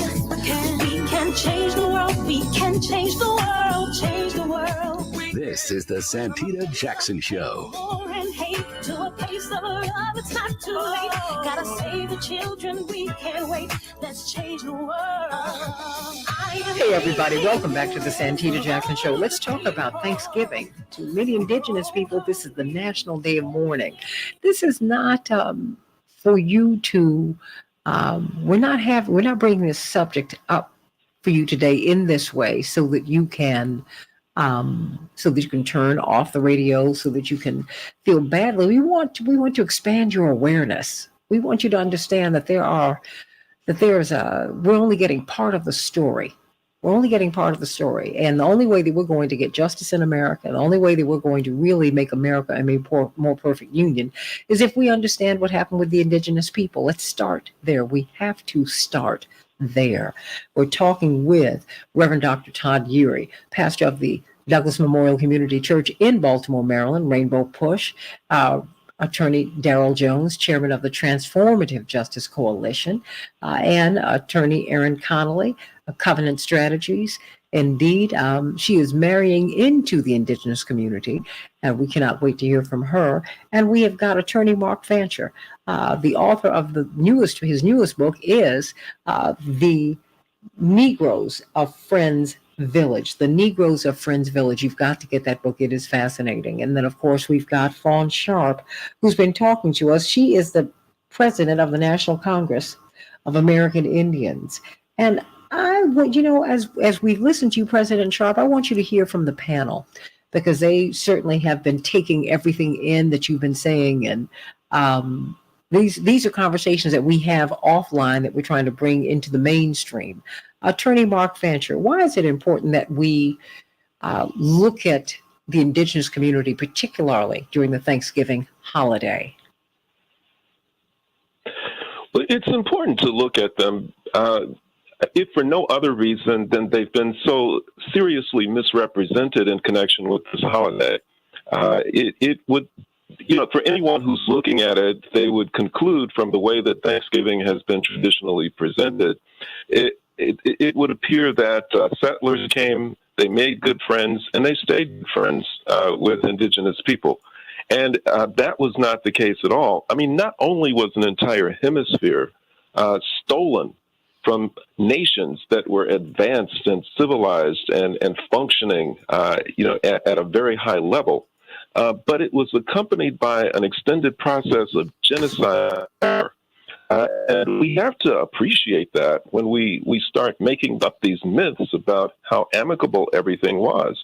I mean, in fact, the first Thanksgiving is the subject of debate.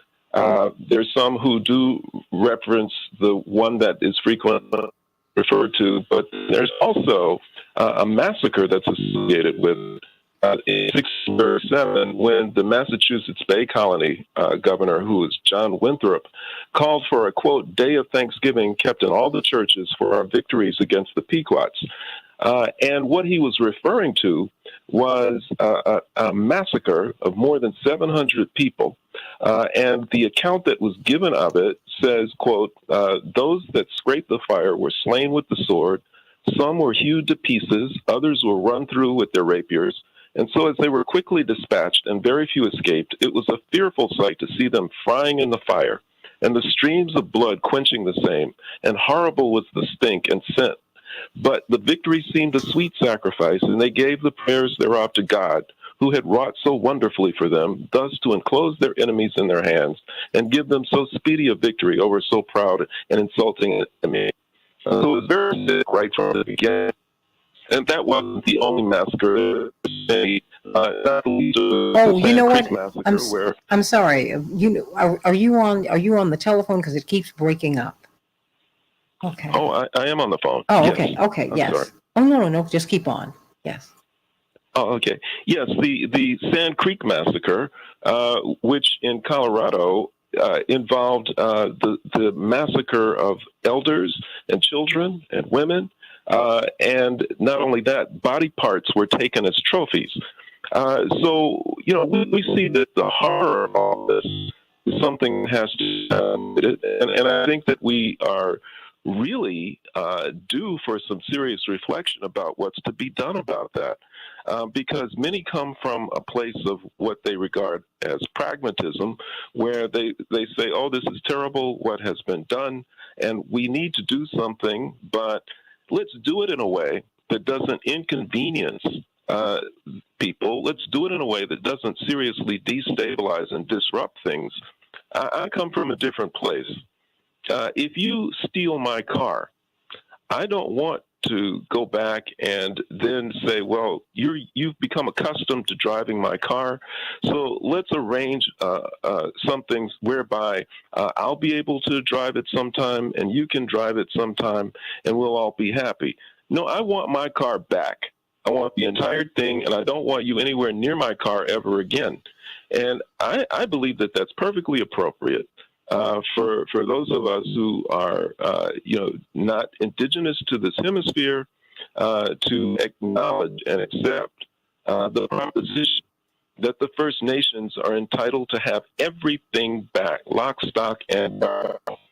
And that if we are to say it's only on the terms that they set, they have well-established traditions, practices, morals, viewpoints, and values. And if we're not prepared to live with those, and they're not prepared to accept us, then I think we need to acknowledge that. Reverend Dr. Uri. Well, good morning, President Smith. Good morning, Santita, to your guests. Good to be with you on today. As I was listening to the conversation, it took me back to my days in seminary where I encountered a book by Vine Deloria called Custer Died for Your Sins. At the root of this is the fantasy of what I often call theopolitics, the politics of divine right that is tied to conquest. It is codified not only in the mythology of our national rituals, it is actually embedded in our laws. One of the early cases that one would encounter in law school was a case called Johnson v. McIntosh. It is a conversation about the transfer of ownership interest in land, the first from an indigenous tribe to a purchaser, but it did not happen by way of what would be a deed. And in that ruling, the Supreme Court lays out an argument that says the right to determine who owns land in this national experiment is a divine right of conquest that they brought with them from England. And so it is in this context that Thanksgiving becomes a much more complicated conversation, because we often do it in the fantasy of sitting around and celebrating a meal without understanding that really what it was the distortion of a theological position that President Smith said was the embodiment of the generosity of indigenous peoples that the folks who were lost or fleeing found when they got here. And so we find ourselves really celebrating the lie of Thanksgiving while we have recently just become detached from the lie of getting lost telling that somehow or other Columbus discovered something. What Columbus discovered was the generosity of indigenous peoples who affirmed him in ways that his own government would not embrace him as, because he was treated much like a vagabond and a criminal. And so if we're going to have this conversation, folks got to get ready, because I heard you, Santita, say, well, we're not trying to upset anybody. I would suggest that, in my role as a preacher, there are two things we're called to do. One is to comfort the disturbed and to disturb the comfortable. We've got to do it by making sure we push the reset button around truth, because the Indian Removal Act as a national policy was basically a sanction for genocide, if necessary, in the taking and the conquering of land if the indigenous people did not go along to get along. And so as we think about this today, when we think about the horrors of violence that has been used to perpetuate national expansion and national identity, we cannot be partners in this process of distortion and untruth. We have to begin to elevate and step back and allow the indigenous voices to take lead, to help us to understand how, as part of our moral obligation, we begin to do what is necessary to correct what is the foundational wrong, which is the theft of land by force and conquest that has now distorted every relationship that this nation has had since even before its founding. Amen to that. Amen to that. We are supposed to comfort the disturbed and disturb the comfortable. And we've got to get this narrative right. Before I go to Attorney Jones and Attorney Connolly, we've got to get the narrative right, Fawn Sharp. President Sharp, there's too much that we're celebrating now that is false. And is there a way for us to get from where we are to where we ought to be? Where should we be with this holiday? Where should we be with this fight for justice? Where should we be with the seating of Kim Teehee and other nations that need to be seated? Because we're not supposed to have 435 members of Congress today. Our Constitution gave us space to expand the House of Representatives, and so that it would reflect the population of the country. We do not have the number of people in the United States in 2022 that we had in 1619 and 1789 and 1776. So how do we get from where we are where we are? Where do you want us to go? Where should we go with the celebration of this holiday, with the acknowledgement of this holiday? What is the proper way to approach it? Yes, I think the proper way to approach it for every family that will gather around the table tomorrow, just to take a moment, even in offering your prayers individually and collectively as a family, for truth, for guidance, for wisdom, and for understanding. I often say these multi-generational challenges that we're confronted, no single person, no single generation can fully comprehend it. And if we can't fully comprehend it, how are we going to actually move toward healing and restoration? Well, we need to come together as Indigenous peoples have historically in humility and understanding that what we are confronting is so much larger than any one of us. And we need our Almighty God and Creator's grace and mercy and wisdom for us to not only confront the dark chapter that our people face, but every dark chapter since.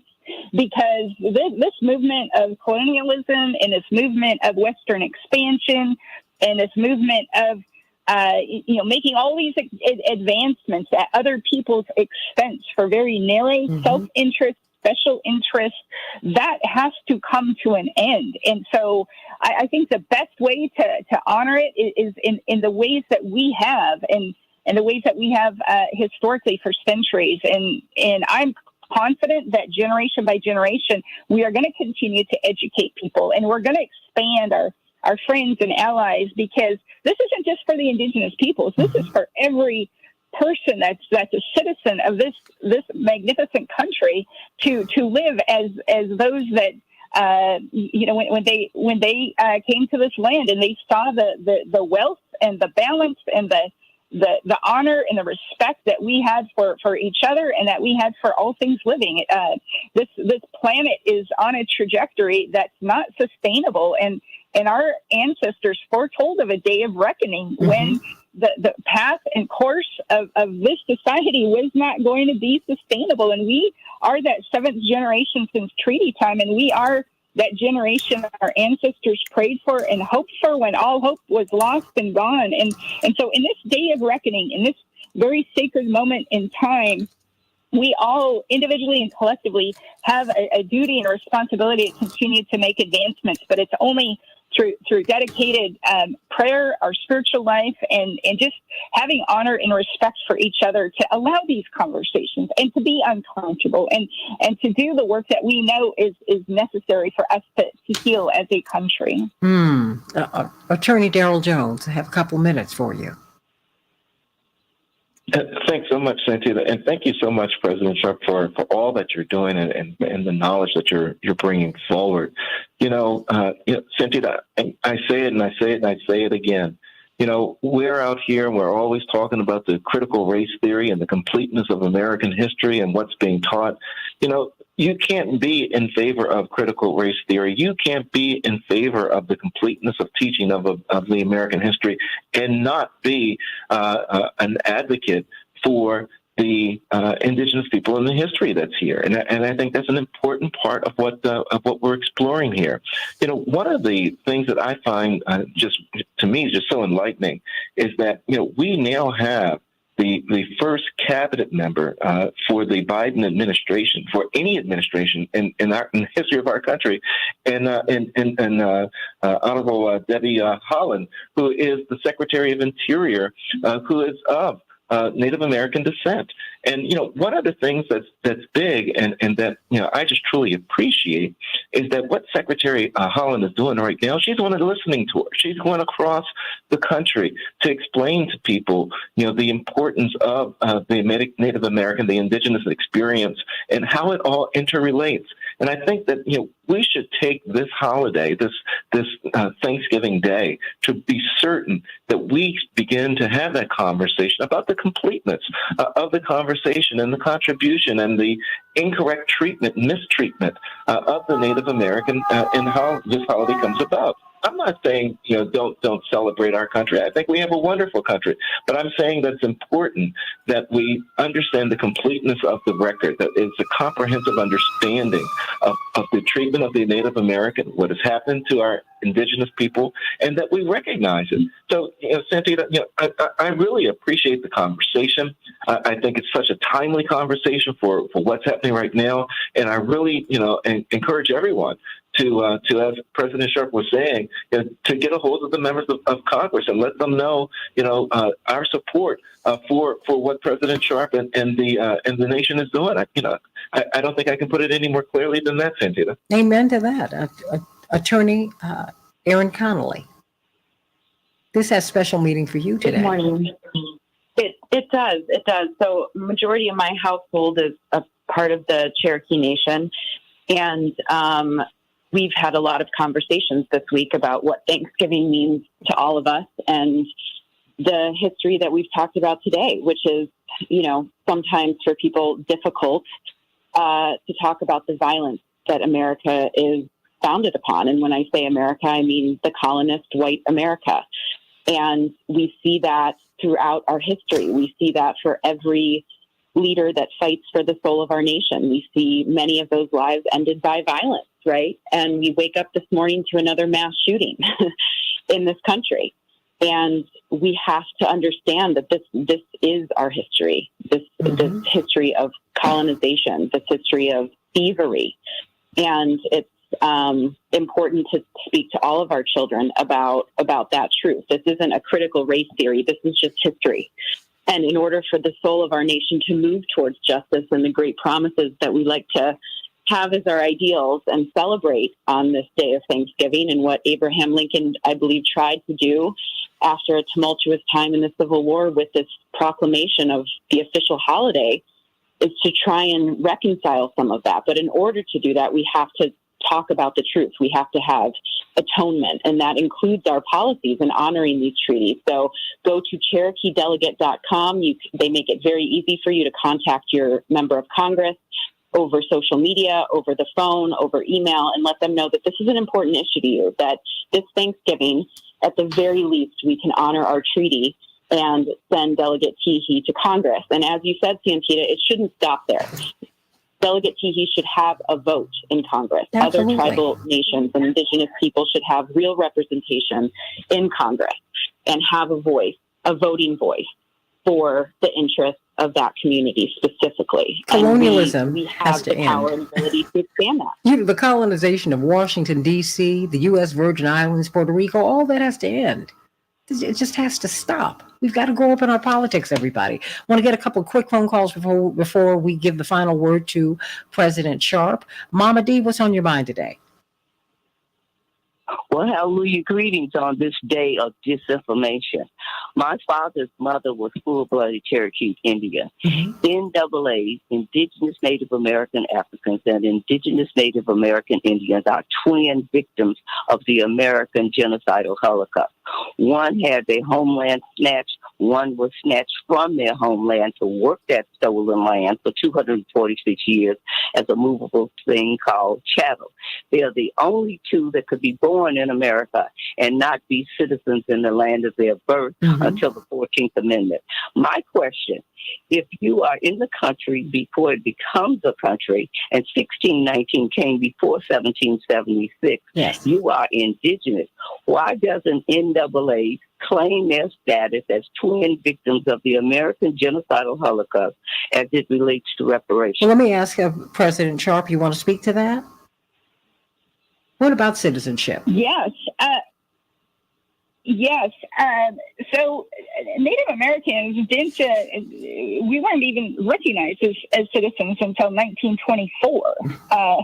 And so when you look at the fact that many of our natives fought for this country, even before we were citizens, we have generations of Native Americans who lived here, who built this country, who contributed to this country, who sacrificed their lives for this country, and even against a history of mass genocide, mass murder, killings, taking our kids, putting them in boarding schools, denying our language, all of those things that are just still to this day creating so much trauma within our communities. There is that opportunity for all of us to come together, to have these conversations, to recognize that each and every person that is here in this country present day, we all have a history, and we all have an opportunity to speak truth, to breathe that life into this country, a country that is morally bankrupt, a country that is just riddled with division and hatred and all of those things. And we can rise above that to that place where our ancestors saw the value in each other and resist the temptation to be divisive, resist the temptation to be apathetic about all of these things, and be the leaders and those that our ancestors had hoped for when all hope was lost. And those are very tough conversations, but they are necessary conversations, and we have to get to that truth, and we have to go back generations to be able to begin a healing process. So I really appreciate that question, and just know that the National Congress of American Indians, we are committed to joining all of our equity partners across the spectrum. President Biden ran on a platform of reclaiming and healing the soul of this nation, and the soul of this nation is desperately in need of healing, and it's going to take all of us. It's going to take all of us. How can we get in contact with you, President Sharp? Yes, go to the National Congress of American Indians website, ncai.org. We are the oldest and the largest Congress of sovereign tribal nations since 1944. We're going to be celebrating our 80th year this next year. You can go onto our website, look at our priorities, look at gatherings that we have coming up, not only within the Congress, but across Indian country around various topics, and just get engaged with us. We so value and appreciate our partners, our friends, and allies, not only to assist us, but to find ways in which we can uplift you as well. And so please do reach out to ncai.org. Thank you. Well, you know what? I want you to come back to the show. Know that this is your home. And we're only going to win if we win together. That's the only way we can win. But that is why acknowledging the history, the true history of Thanksgiving, acknowledging the indigenous people of our land, and embracing that history, because this too is American history. You can't separate any of it. You got to count it all, Joy. It's all part of our history. Chapeau, I got about 10 seconds for you, sweetie. Celebrations by us. I'm getting my meals from her for me and some friends tomorrow, 708-526-4546. Chapeau, you got 10 seconds. Hey, I just want to say quickly, happy Thanksgiving to everyone. We appreciate your support. We look forward to serving you for Christmas. Call us 708-526-4546. Thank you so much, Santita. Can't wait to get my vittles. I love you, everybody. Going to get some closing thoughts on the Santita Jackson Show YouTube channel from my wonderful panel led by Fawn Sharp, who's out on the West Coast. So I can't keep her too much longer. I mean, maybe she'll get a little bit more sleep today. I don't know. But everybody, may you have a blessed holiday, a blessed holiday. And let us remember the origins of this holiday. Let's remember the origins of this nation. That is the way we're going to have a more perfect union, if we all come together and acknowledge truth. I love you, everybody. God bless you. Happy Thanksgiving. Fawn Sharp, thank you. Your closing thoughts. We're on Facebook Live, but I wanted to get some closing thoughts from you before we go. Absolutely. First of all, thank you so much for this opportunity and to continue to further educate the public. I think it's important to recognize while we have this very dark chapter of just unspeakable things for Native Americans, I think it's important for the average citizen to understand that present day tribal nations are still under direct attack. When you look at some of our most sacred sites, Oaks Flats, for example, in Arizona, it wasn't that long ago the United States Congress transferred that sacred site to a multinational mining company in the place where the Apache people leapt to their death rather than surrender to the United States. That is under litigation right now. 2 weeks ago, I sat in the United States Supreme Court. A law firm that pro bono is representing an adoptive family, a pro bono that's backed by some pretty dark money. And we know that case was more than our children.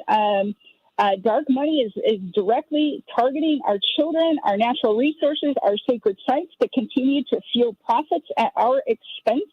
And we are in court at the highest court in the land. And so while it's important to understand that history, know that current present day tribal nations are still fighting for that basic thing that I said at the top of my remarks, that we just want to live as our Creator intended on those lands gifted to our ancestors when time began, to be able to speak our languages and do our songs and ceremonies and continue to bless this country the way that we have for millennia.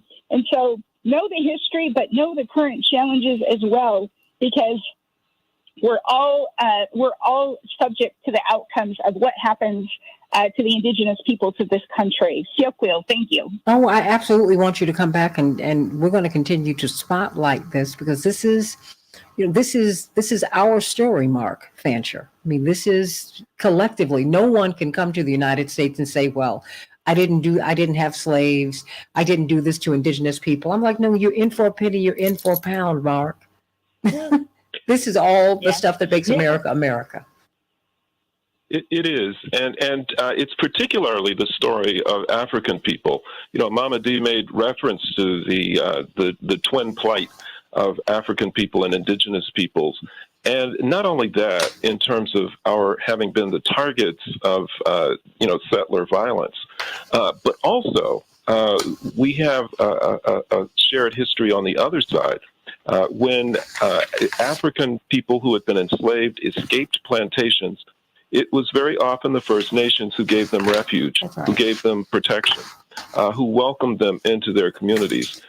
And in the case of the Seminole, African people fought side by side with the Seminole against the U.S. military for the purpose of preserving well-established communities of people who lived harmoniously and who shared many of the same values. So there is a lot of history as between these two groups.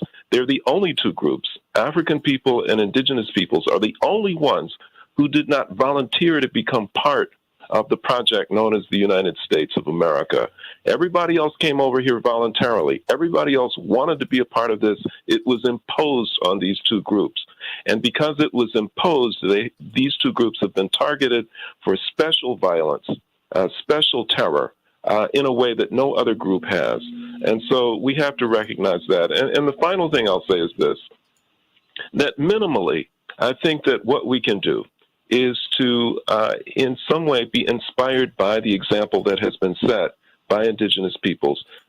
Early on, Fawn Sharp made reference to the fact that they give thanks for everything. They constantly are in communication with the Creator, and they're very thankful.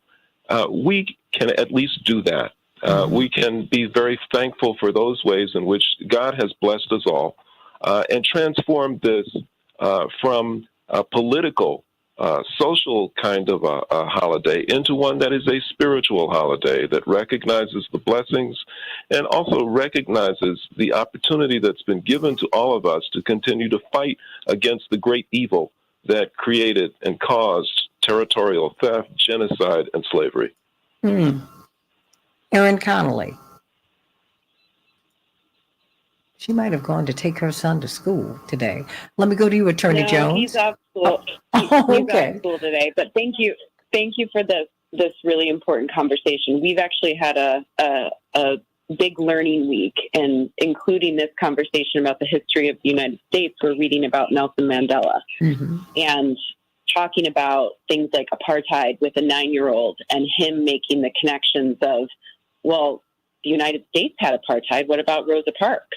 Without, prompting, and then having to get in conversations with, teenagers about Emmett Till, as we saw in that film Santita, right? We have to talk about the violence in our history, the reality of this, all of it. And so thank you for this conversation. It's been a really important one and very meaningful to our family. Oh, you don't have to thank me. Because we're all an American family. We're documenting it, but we have substantial Cherokee ancestry on my father's side and Seminole ancestry on my mother's side. My mother's from South Florida, and it's a whole different culture there.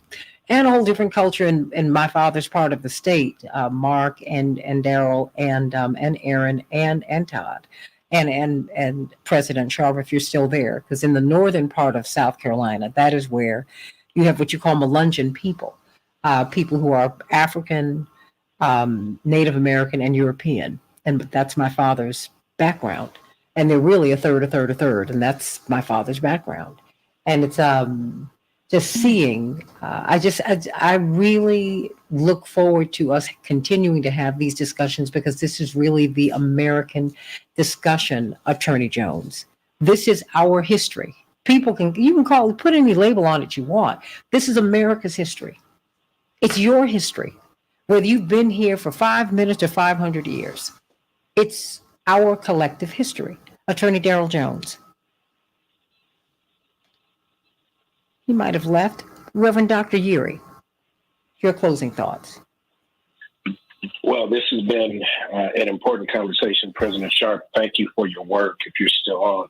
I would just say this in closing. Very often when we have these serious discussions about writing, R-I-G-H-T-I-N-G, writing the narrative about the United States, it's often met with a certain disdain that there would be a challenge to the mythology of the founding of America and its development.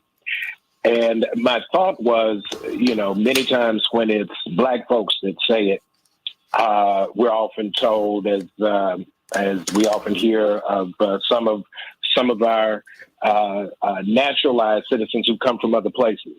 Congresswoman Ilhan Omar was often told go back to where you came from. It's interesting that this discussion never warrants that response to the indigenous people because they're already here. So if we want to be grounded in the one conversation that does not force us to have to argue with ignorance, I think we should certainly team up, as Reverend Jackson has advanced over the last several years. A lot of it was done during COVID to talk about that partnership, to raise the awareness that we need to push for an amendment to the Reapportionment Act.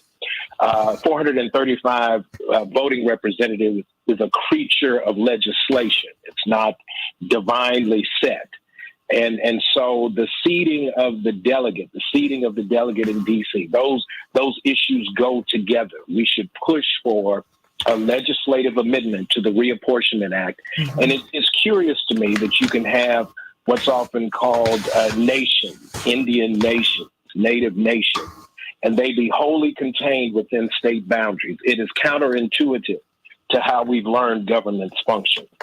So it's time for us to be genuine and credible in how we see governmental interactions, engagement between peoples with vested interests, and how we begin to do right by the ongoing historical wrongs that have been perpetrated on indigenous people and the nation. It is quite the truth that it is only by their hospitality that there is a United States of America. And it's time for us to come to grips with that and do right by our hosts. Otherwise, I think they should be the ones that should be lifting up, not that it's part of who they are, but I think they could tell those who continue to colonize them, go back where you came from. Well, hey, I remember when I was a little girl at John J. Pershing Elementary School, we had a lecture from an indigenous woman. And I was about 7. I was about 7.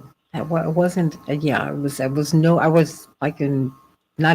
beyond second grade. And I was struck by her saying, the first thing I want to say to you is welcome to my home that has now become your home. It is our home. But first, this was our home. I will never forget that as long as I live.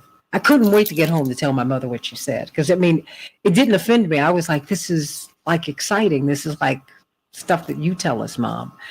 And I just thank God for my mother for her clarity and for her correcting the record every time we would come home from school with these narratives that came from, and our teachers meant well, but she would correct the narrative. She was always correcting the narrative, She never let us put Xmas. She said, no, you know who Jesus is. This is our religious holiday. This is the Mass of Christ, Christ Mass. Do not ever put that on our Christmas cards. Not ever, ever, ever. Thanksgiving. You need to understand who the Pilgrims were. They were European colonizers. We need to understand that. We need to understand how the indigenous communities got to where they are today. They're not lazy. They're not shiftless. People, they didn't collapse. They were collapsed. And it is our responsibility to lift them back up. We cannot be all that we can be until they become all that they're supposed to be. And that's for everybody. A chain is as strong as its weakest link. So there's that. Fawn Sharp, are you still there? Yes, I am. Thank you, Santita, and thank you to all the guests on the show today. I'm going to go into tomorrow with a little more light, thanks to the conversation and just this opportunity. So on behalf of the National Congress of American Indians, we're always happy to join this conversation, and thank you again so much for this invitation. Well, no, this is your show, and I promised several of our listeners that I'd sing a little bit of something for you before we go. So here it goes. It's just a blessing for you. The Lord bless you and keep you. The Lord lift his countenance upon you and give you peace. And give you peace. The Lord make his face to shine upon you and be gracious unto you. Be gracious, the Lord be gracious, gracious unto you.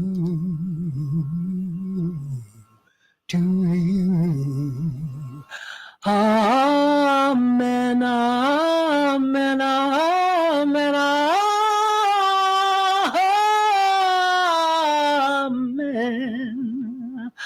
amen,